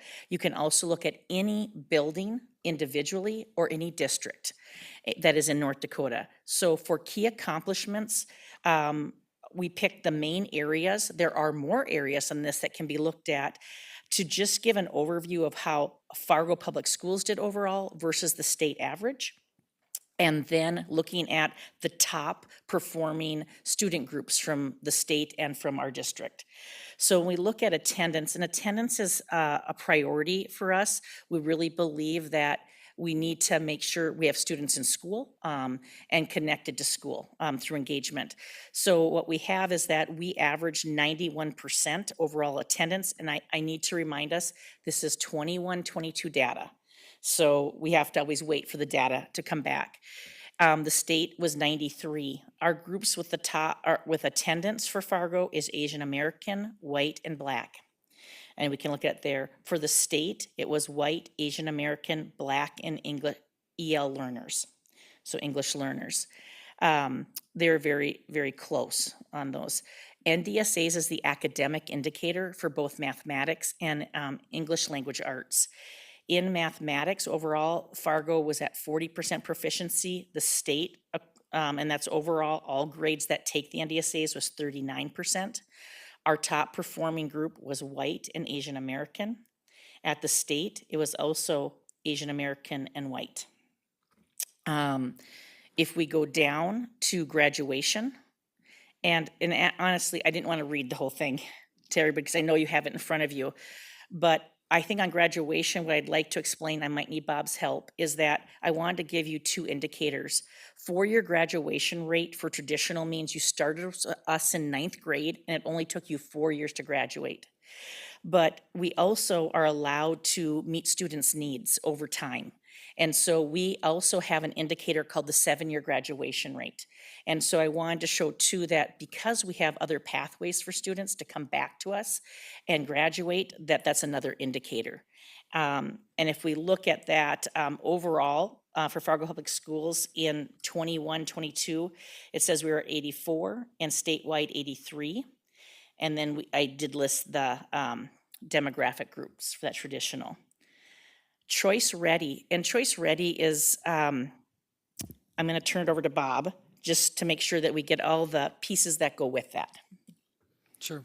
So I believe a few meetings ago, Andy Dolan and Dr. Jonas were here to share a little bit about Choice Ready and the work that we are doing. And that's really just to make sure that our students meet a set of benchmark skills that all students, no matter where they're at in the state of North Dakota, need to accomplish in order to meet graduation. And then from there, look at 3 different areas. One of them would be being academic ready, basically ready for a 2-year or a 4-year institution. If that is workforce ready, where students have done skills in CTE or other areas that might have earned them a special certificate. And then there is the military ready. And as the state of North Dakota has created our Choice Ready model, really they worked or started with the work of the National Secondary Principals Association, use that as the foundation, and then stakeholders across the state built the different metrics for each of those components. We track that individually for each of our students, and we make it front forward for them so that they can see where they are at on their path towards Choice Ready. And it is our goal just to continually to increase that percentage who will leave us Choice Ready in not just one of those pieces on the bottom, but at least 2 of those 3, academic, workforce, or military ready. And then our last category is the state engagement survey. The state engagement survey is used as part of our accountability measures by building. And the students are asked a series of questions where they're going to give them a score on academics, behavior, and attendance. Bob, I might be wrong on the last one. I think so. And those 3 areas of questions that they go through, they're looking for to see if the student is committed. And so they break it down, the data that committed would be engaged with the school. And then if they have a disengagement, it might be the other end. And so then they're hoping that your school is really working on belonging with your staff, your students and staff. And so it's a way to kind of measure that piece. I think it gets to our climate and culture as we go forward. So I'm going to look at the opportunities. Opportunities was going in and looking at what is our lowest performing student groups. And if we take a look at attendance, homeless and Native American for both Fargo Public Schools and the state are groups that need focus. One thing that we've done this year is we have tried to have more flexible transportation to make sure our homeless families can get to school. And so we've been working in partnership with Valley Bus because when you're homeless, if your home district is Fargo, and then you get placed in a temporary housing that might be in West Fargo, one of our federal requirements is to work with them to get them to school. And that is difficult for families that are going through homelessness. For our academic standards, as we take a look, our English learners, and that we have a variety of students that are English learners, but it shows that it is very difficult for them to be proficient on our state test. And so we really have to look at meeting their needs along with our Native American students. On there, graduation for Fargo Public Schools. This is a new category for me that I have to do a little bit of research on, but formally EL. So it must be they've exited from the EL program. And that is a group that we have not been pulling, if that makes sense, in our data, but the state is. So I think it's something we're going to need to take a look at as we go forward and maybe ask some questions to why. Why are we losing them in the graduation cycle as we go? And then for that engagement survey in Fargo Public Schools, Native American, students on IEPs and Hispanic it's not a huge difference, right, from our average, but we're looking at those demographic groups, those were the lower scoring. Choice Ready. And Choice Ready, I think this is both the state and us really have to look at how our students who have IEPs and our English learners able to become Choice Ready as we go forward. So when we talk about next steps, I think we have a lot of things that are are multi-year, but we really are, as a district, looking at that tier 1 instruction and then being more surgical about what interventions we provide to kids based on the data. And so the science of reading is an example as we go forward, but also that our data is driving skill-based work for kids to gain those skills. And that doesn't matter if it's elementary or secondary. We're really trying to zero in instead of just blanketing it, an intervention with a group, to look at that as we go forward. We do have to continue to always look at who our system's working for and who's benefiting and who's not benefiting. Sometimes that means removing a hurdle, and sometimes that means providing additional support. And this data is used to help us tweak our operational plan each year. So Dr. Gandhi, anything else to add? No, thank you, Missy.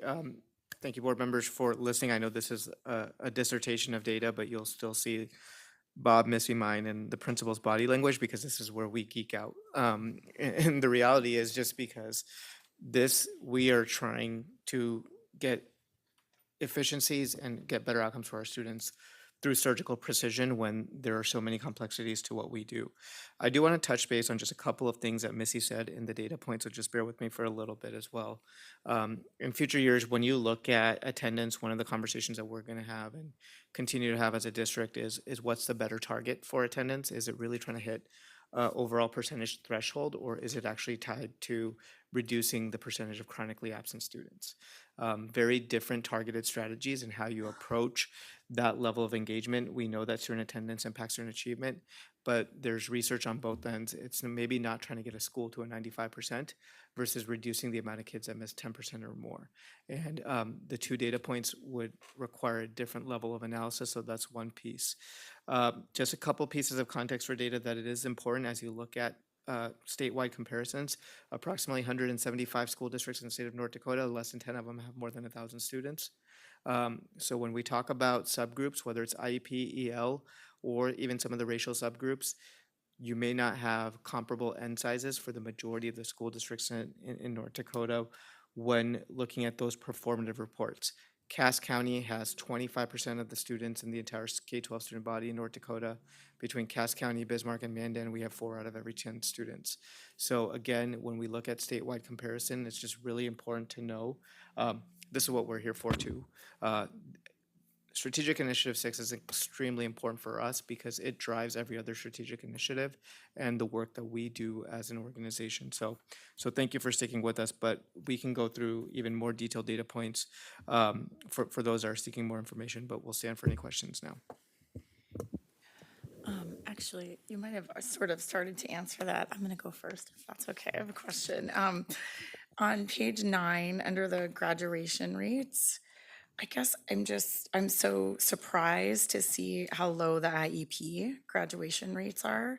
So for Fargo Public Schools, 39%, and then statewide, it's 48%. And even if you jump to the 7-year rates, IEP for Fargo Public Schools, 39, but then statewide is 62. I'm just curious, those are the kids getting the most resources and the most help. Do we understand why those rates are so low?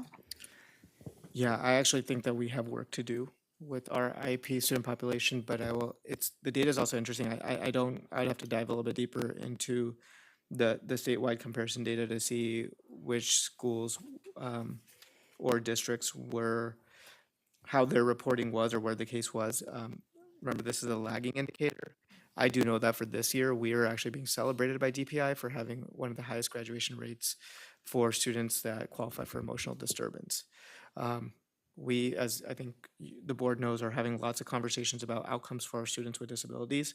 I do think that we've had some over-identified students, and sometimes we've targeted more behaviors than we have targeted their academics. And it is really important for us to establish a culture where we don't use a disability to focus on the result of their disability and lower expectations for them on the academic side. So it's a very intricate balance, but definitely an area of growth for us as a district. That's helpful. Thank you. I think I saw Robin and then Namal. I'm going to make a motion to accept the reasonable progress that has been made on our SI 6 for the 2020 2022-23 school year.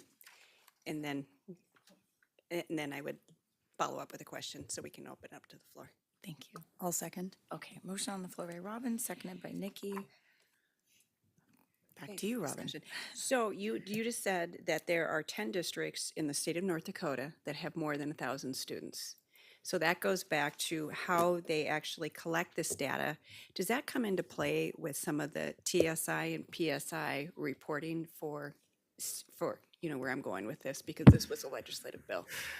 Yeah, so the TSI, CSI that Robin's is the North Dakota Accountability Framework.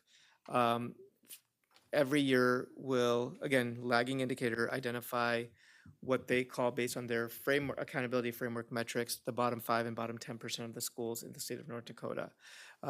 Comprehensive schools and targeted schools, TSI, CSI, is the acronyms that we use. The challenge with that framework is twofold. So when a school district does not have an end size that qualifies high enough for a sub-pop, the other areas get redistributed. So the majority of the school districts in North Dakota, and I do feel comfortable saying this, don't have an end size large enough for EL, for example. Actually, we provide satellite EL services to many school districts that may have a handful of students. So for them, if they don't have a subpopulation that might need more resources because of additional complexities, which is identified in the funding formula and everything else, a lack of end size for EL, that weight would then get remeasured, or all the other weights would get proportionally distributed. So if you have a higher performing group of students, then that carries more weight. So that, according to that own framework, there's sometimes challenges, and I'm very cautious in how I'm using my words because I don't want to associate any subgroup with additional, saying that they're going to be underperforming, but we do know that there is research behind certain subpopulations needing more resources, and that's why we allocate our resources accordingly. That's just one example. SPED could be another example of that happening as well. But in that TSI, CSI framework, that is a challenge for us. And then last thing I'll just say is Choice Ready as well. The first year of Choice Ready reporting, every Class A school in North Dakota was underreported. It was a clerical error or an administration error by DPI, and when we try to correct just by updating the reports, and I think we shared this with the board at that time, they had shared that we missed the deadline, and this was Fargo, West Fargo, Bismarck, Jamestown, Mandan. So you'll see the data as well, so just know that there are some pieces there that were, that's not fair for trend data. Can I still have my question? It's not a question. But first and foremost, I just want to say thank you, Missy, for providing these data, because I email you like probably 5 or 6 questions. I truly appreciate the fact that, you went through them and then you answer some of them. I know you're still working on some of them. When I first came, there are a lot of data out there, and sometimes, you have to really do your own research in order for you to really understand how this research is done in depth. Some people might not know. Sometimes you have to go to insight.gov in order for you to see really what are the data that are out there in order for you to really know, pinpoint which way to go and which way not to go. And the fact that, like I said, the fact that she get to put down the Fargo Public School demographics and then the statewide demographic, just comparing them is really crucial, because I know that if we put these data into our public school, and probably they are, a lot of parents can really look into this and say, okay, where is my kids, where my kids are landing at, what can I help on as a parent, and what should I help teacher with, because in the end of the day, it's all about teamwork, us, the superintendent, everybody in the school publics, I mean, in all public school or any school at all. It's all about teamwork, and that's the only way that we can really accomplish so much that we want out of our children.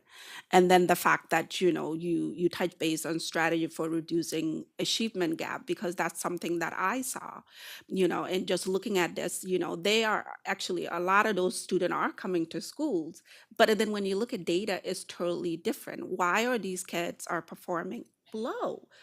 What is it? Is it because they are on reduced line, or they because they're raised by single mom, or is it because just because nobody is really paying attention, or is it really, not balancing it and say, you know what, I can just only teach this kid because it's a kid, and so I just like to say thank you, and I hope that you can put more data into our system, so that way we can know where we are heading as a district, and how we can really tell the parent to say, you know what, this is where we headings, and this is what we want your child to be at.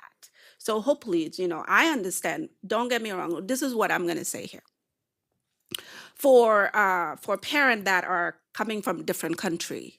Okay, there are a lot of issues that they really do go through. They go through the fact that majority of these parents do not work in the morning, but they work in the evening. So sometimes, it's so hard for them to really pay attention to what their student are doing. Then not only on top of that too, majority of these parents do not speak English.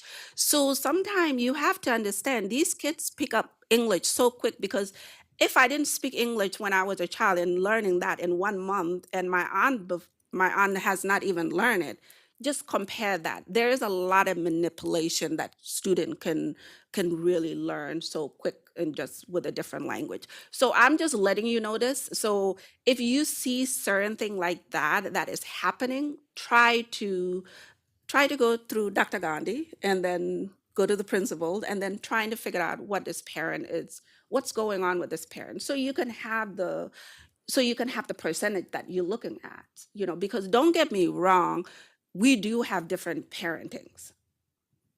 And the only reason why some of these kids are really behaving in a certain way is because they wanted attention. They want somebody to care for them.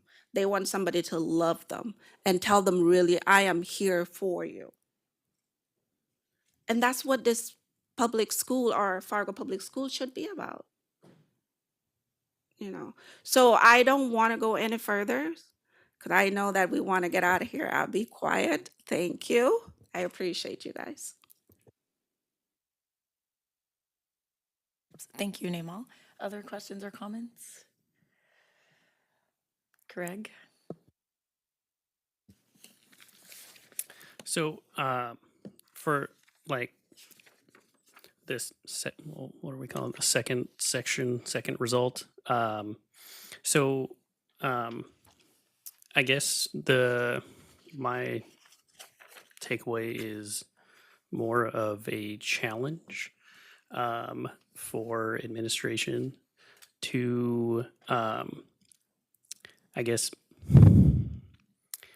identify more outcomes or data points than what can be found from Insights ND. I think it's a good start, but especially, and it's shout out to our elementary principals down there. We don't really have a whole lot of these data points for our younger students, and I mean, we just heard a whole lot of key accomplishments that can be gleaned from our elementary schools. But I think when it comes to this particular result, I think we have a little bit of a lack of data when it comes to non-high school. And I know that the data is kind of skewed that way from how it's collected. So that's why I'm not saying you failed, give me more. But I'm thinking more of it as a challenge for all of us, the board, administration, and even our elementary administrators, if they'd like to help out, to kind of expand how we view, because I know in your opportunity or your next steps does identify, right, this is a spectrum. We need to do things throughout the entire K-12. But the data that we have for these outcomes doesn't reflect that as well as I think all of us would like. Dr. Gandhi. I love this conversation, and you know, governance can also look at some work through results policies. Greg, to your point, I think if we were to look at the result policy, there's two things that I would say. One is that there is a book that came out in the last 2 years. Chris Edmond, I believe, is the author, Street Data, that talks about non-traditional data pieces that are used to look at schools that may have always been evaluated by one means of what we could do. But if we're looking specifically at the elementary level, and Missy, Bob, and I know we had this conversation just earlier this week, our two elementary schools that potentially would be receiving TSI or CSI funds, both of them have been asking for the same thing with a matter of success. And I think that one biggest data point, if we're going to get behind something at the elementary level that's not collected, is where student literacy rates are starting. Because what we will see is a fundamental need for pre-K education and early literacy instruction in some of our highest poverty areas. And we get that from the parents, we get that from the community. That is an area that we're struggling with in terms of how do we resource being able to try to provide that service outside of early childhood special education, which we're funded for. So definitely happy to look at more two things, but I know that those are ongoing issues and requests for us from our elementary administrators. Any other questions, comments? You have a motion on the floor and it's been seconded. Okay, thank you, everyone. Emery, I'll have you call the roll.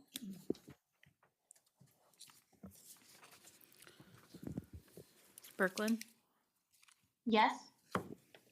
Christensen, Yes. Clark, Yes. Day, Yes. Gullickson. Yes. Holden, Yes. Johnson, Yes. Nelson, Yes. Newman. Yes, motion passes. All right, our second item of business this evening is award a proposal, facility condition assessment and capital planning. This is at your desk at memo number 112. I believe I'm gonna look to James Hand to get us started. Thank you.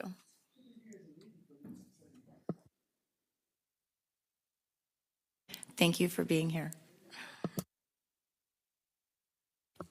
Thanks, Bill. Can you hear me all right? Perfect. You want me to get started right away? All right, perfect. So I'll try to keep this brief, which is not always my specialty, but I'll do my best. So what we have is a memo to approve the selection of a consultant who will perform a facility condition assessment along with other scopes of work as part of their package, including some capital planning, an energy audit, educational adequacy review of all of our spaces. And this is a district-wide, essentially like every square foot, every building that we possess. And so it's a pretty big lift, but it's a necessary one. The last facility condition assessment that was performed was about 10 years ago. And typically they give you a 10-year facility deferred maintenance plan, and we're coming up on year 10 of that. And a lot has changed in the last 10 years, so we're due. Anyway, I guess is the point there. As part of the process, we went through a process very similar to when we go out for an architect, where we put out an RFP that described the scope of work in detail. This one's unique because the scope of work is so broad. There's a lot of pieces to it, and there are kind of different ways to approach what we're trying to achieve as far as the information and data that will help guide us as we prioritize and schedule projects over the next 3, 5, 10 years. And there's a lot of things to consider when doing that. So just some highlights of the scope of work. So as part of the facility condition assessment, they'll inspect all our buildings, interview staff, they'll look at the useful life of building components. They'll provide detailed building condition reports and provide that 10-year capital and deferred maintenance plan. The energy audits, they'll look at our energy usage, our energy usage intensity, which is a metric that measures how much energy you're using per square foot in a building, so that'd be kind of interesting to evaluate, as well as recommendations for energy usage and improvements. The educational adequacy piece, which was really kind of a unique, it's not one that we've done as far as I'm aware of in a facility condition assessment before as part of this process. But to just explain a little bit of what that is they'll review all our educational spaces, compare the district, our district, standards and industry standards to what currently exists in our buildings, and they'll apply a score to the different schools, and that will basically report how those standards compare to actual conditions.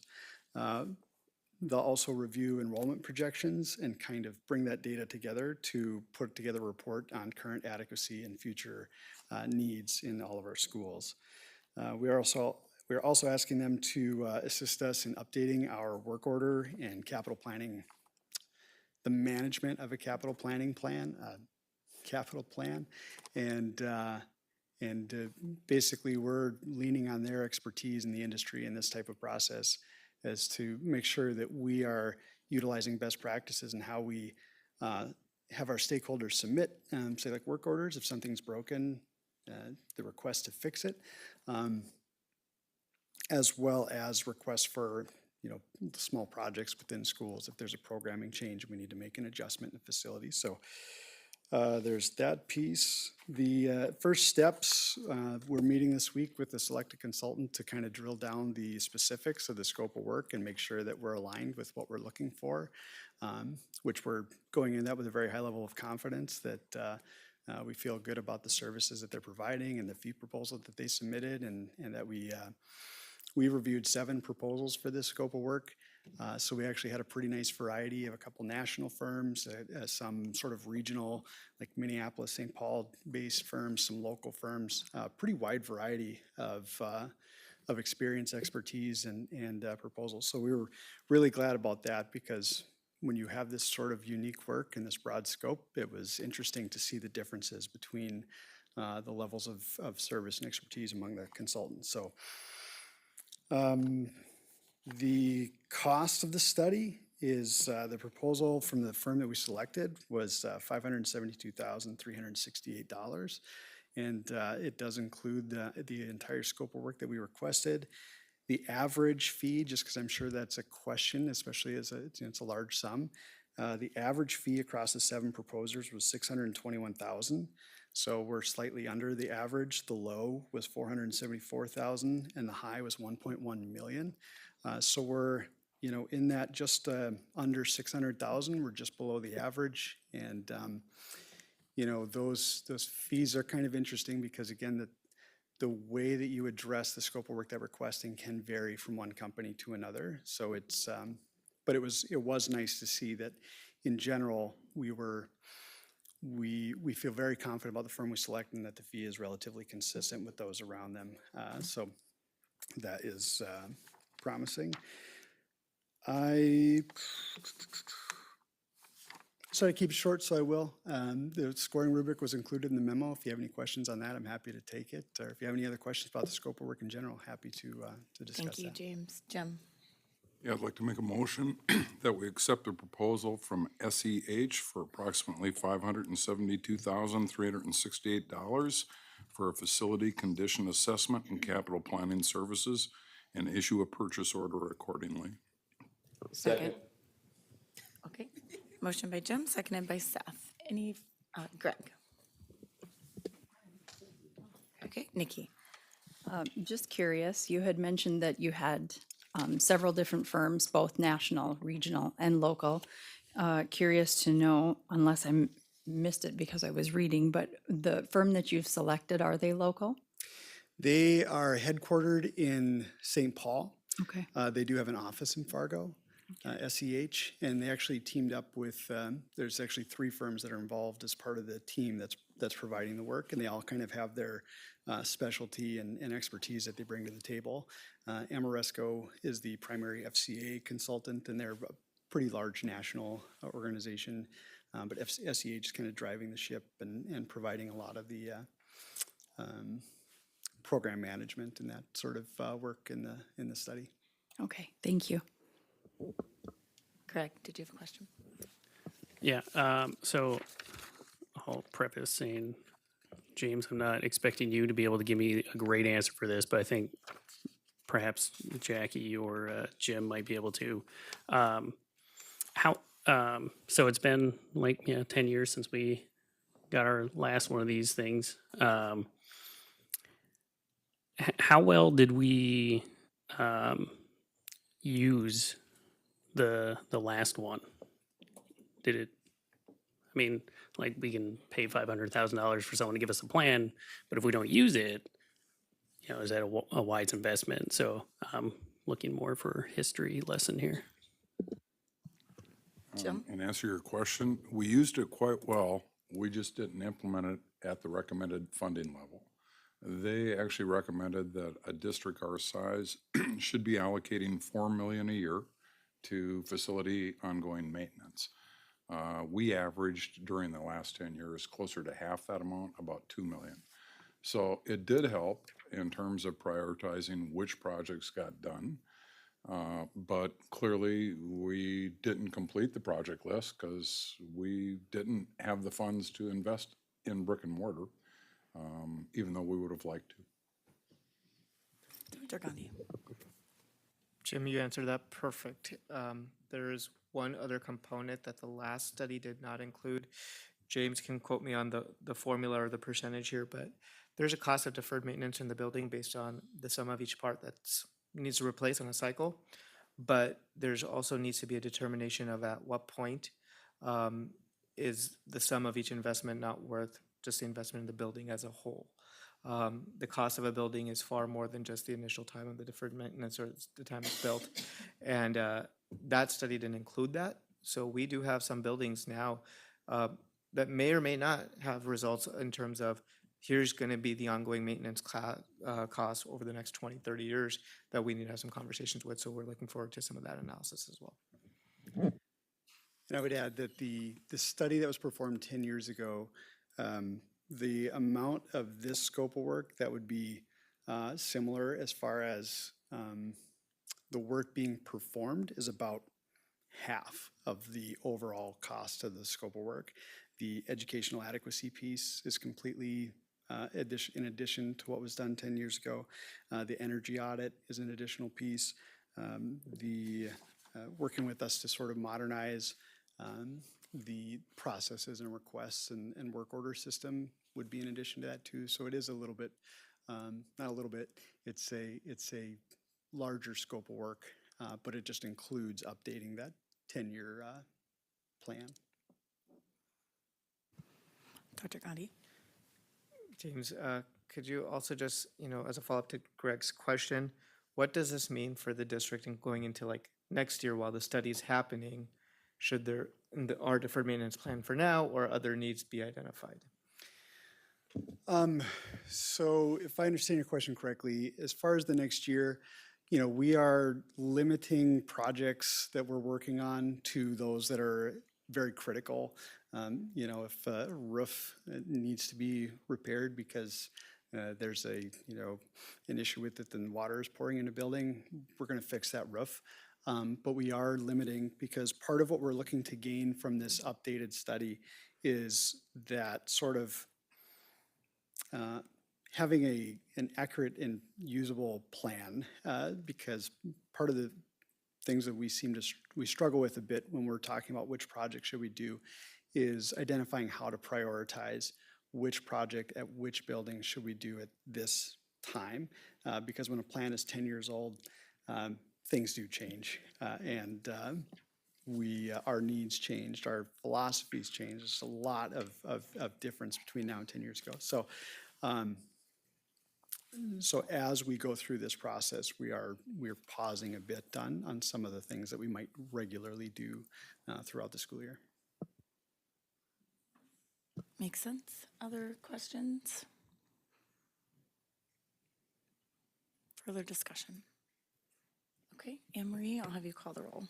Christensen, Yes. Clark, Yes. Day, Yes.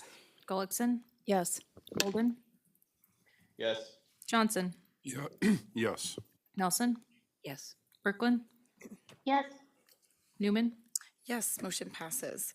And then our final item tonight was item D in our consent agenda, award of proposal security services. That was pulled by Board Member Nelson. I'll start with a motion so we can start the discussion. So I do want to recommend that we accept the proposal from ASP of Moorhead, Inc. at a 3-year cost of $230,927.36 for security services and issue purchase orders accordingly. Seconded.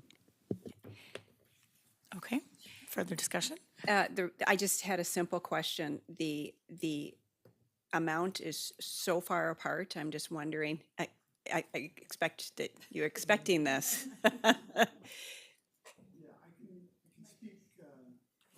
Sorry. Where is Bill when I need him to push it? Sorry. So when you brought it out, I did do just a quick review again to refresh my memory a bit, and without diving super deep into the two proposals, one of the stark differences seemed to be that the winning proposal is a local company. They've been working with the district. They know kind of what the expectations are.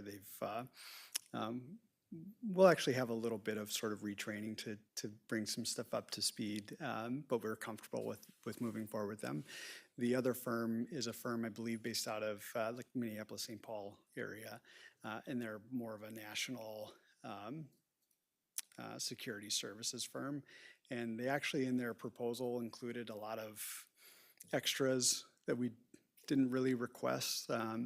So I anticipate that the vast difference in proposals is due to some of that, the extra scope of work, the fact that I'm not certain that they have resources in town currently. So those types of factors are what I would interpret to be the reason for the big difference in cost. Thank you. Okay, any further questions or discussion? We will call the roll, please. Clark. Yes. Day. Yes. Gullickson. Yes. Holden. Yes. Johnson. Yes. Nelson. Yes. Brooklyn. Yes. Christensen. Yes. Newman. Yes, motion passes. I have been told, we will move on to our board reports, and we'll just start name all and go around.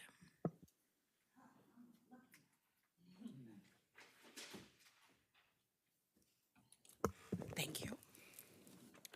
I have attended planning committees, was able to be a guest speaker at Fargo Lion Clubs International, which it was part of the communities. I attended governmental affairs. On Tuesday, I was able to attend mental health news conference at the Fargo Theater. Was really, it's not easy to talk about mental health because mental health can definitely put a lot of emotions and idea into your mind.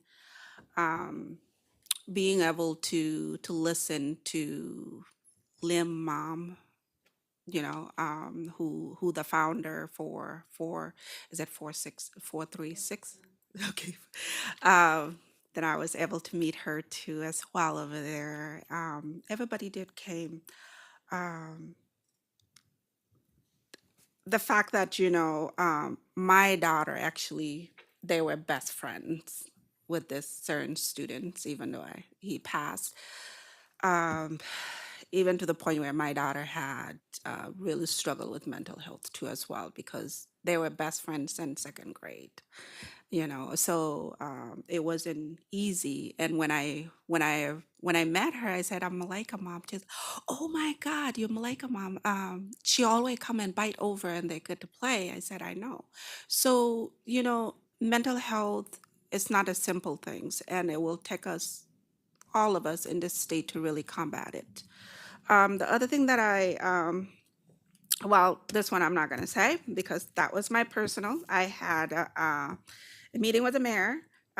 He's awesome always. And then this coming Friday, I will go to Fargo CASA Public Health Board meeting after a while because they really spaced them out. And then also to Governmental Affair. Thank you. Thank you for that. Robin? Thank you. I did read the letter from Governmental Affairs Committee. Our next meeting is June 6th at 7:30 a.m. I did visit Kennedy, my liaison school. Also attended the Catalyst training, which I know a lot of you wrote down amazing, but I also wrote down the word calm. That's such an incredible program, and the more people that we can educate on that, I think the better. And then I attended a community event this morning, the Philanthropy and Youth Grant from the Berry Foundation. And I just want to highlight Fargo Public Schools. All 4 high schools were represented. There were 106 students that participated, and what they're given, their group is given $5,000 to grant out within the community, and they study these. It's a year-long process. And they also had staff advisors, so 7 staff advisors did it as well, and they were there to present on how they connected to the nonprofit. And I think that's a great example of the outreach and community service that's within our schools. So I was really proud to be part of Fargo Public Schools today. 106 students. Very cool. Nimal, did you have something to add? Yeah, sorry, I forgot. I did attend the Catalyst training too as well. Just wanted to make sure that Anna Marie wrote it down. Thank you. Thank you. Jim? Yep. Since our last meeting, I've been to a couple of negotiation things along with several other board members. We had an SEEC board meeting, and I too did the Catalyst training, and I just popped in briefly for a GAC meeting. Thank you. Thank you. Nikki? Mostly negotiations meetings. I missed the Catalyst training sadly because of my new job, but I did ask for ways to receive additional information and for a makeup date. So hopefully we can get that scheduled yet within the school year. I also applied earlier this year for a seat on the National PTA Legislative Committee at the national level. And I received an interview last week. So I was excited about that. However, I won't know the results till fall, but I'm kind of excited about that. Friday morning, we have CEA. Thank you. Great. Thank you. Greg? I was not able to do much school board stuff since our last meeting, other than I think I had like 2 negotiations meetings that I went to. Now I'm even more sad knowing that I missed Jim attending GAC, which would have been the first time we'd been at GAC together. But oh well, maybe next time. Katie? Okay, so on April 26th, I attended the C3 Tech Governing Board meeting. On May 2nd, I attended GAC. On May 3rd, I was at the Catalyst Seminar training with many of my other colleagues here. And then on May 5th, I attended the Careers on Wheels, which was a presentation for all of our middle schoolers. And it was held in the South High parking lot. And it was really wonderful weather. So I think everyone was in a good mood to get to be outside. But it was a really, really cool event. There were a lot of just different employers kind of out in this parking lot, and then the students would go in groups to each one and hear just presentations on what it's like to be employed and what they do. And you could see a lot of excitement from both the employers that they all really enjoyed their jobs. There was a plumber there who loves being a plumber. Like, he had the funniest jokes and like rhymes. And so we might have like this surge in plumbers maybe in the Fargo area in, I don't know, maybe like a decade. But yeah, so Careers on Wheels was a very cool experience. Excellent. I did not forget about you guys. Seth? Okay, I had a busy couple of weeks on the in an effort to further educate myself on topics that we're negotiating. I visited Washington Elementary on the 25th, and on the 26th, I visited Ben Franklin Middle School. Also on the 26th, we had negotiations with the FEA. On the 27th, I had my one-on-one with Dr. Gandhi, and then negotiations committee meeting following that. The 28th, I had a planning committee meeting. On the 2nd of May, I took part in the facility assessment interviews for the motion that we just passed this evening. On the 3rd of May, I also took part in the Catalyst training at Lewis and Clark Elementary, and then also that day had a negotiations committee meeting, and also that day had negotiations with the FEA. And on May 4th, had a Native American Commission meeting. And I also, just at the end of my report, would just like to take an opportunity again to commend Dr. Gandhi on his leadership. So that is all I have, and I will be there in person at the next meeting. Thank you. Excellent. Thank you for all that you're doing for negotiations during this time. I know it's busy. Melissa. Yes, so on May 2nd, I attended the GAC committee meeting, and then on that evening, I attended the Clara Barton Hawthorne Choir and orchestra concert, and it was really special because it was Miss Holly Meester's very last concert because she's retiring, so there was a really special send-off for her, and it was fantastic. Then on May 3rd, I did the Catalyst training, and I know it's been mentioned several times, but this was really transformative for me. I was absolutely blown away by what we were learning, and I'm just excited about how supportive our district has been with this, and it's really changed kind of how I think about just interacting with people in general. So I was just really grateful that we were able to be included on that, and I was really excited about that training. Then there's just been a lot of negotiations. On May 3rd, we had a committee meeting and then a session that evening. And I just have to share, just because I feel like it's sort of relevant. This week, I'm in South Carolina doing a implicit bias and mindful inclusion training for the Department of Justice. And even though it's geared towards my day job, we're learning a lot about mitigation strategies to be a more inclusive and accepting and non-biased workplace. And I feel like it's going to make me a better board member. And I am looking forward to sharing about it when I have my one-on-one with Dr. Gandhi later this month. So that's all I have. Thank you so much. We'll move on to President's report. I do not have much to report. I attended planning on the 28th. I was unable to go to Catalyst because I have my job. And IO2 was at the Mental Health Month News Conference at the Fargo Theater. They're representing Fargo Cass Public Health. It was amazing to see some of our FPS student families there, and very good job speaking, Officer Jacobson. And I wrote a letter of recommendation for Nikki for her national conference for PTA, or national title. I'm very excited to hear that.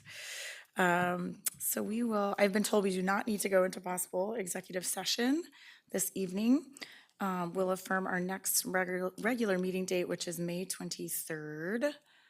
Anything final? All right, it is 7:48. We are adjourned.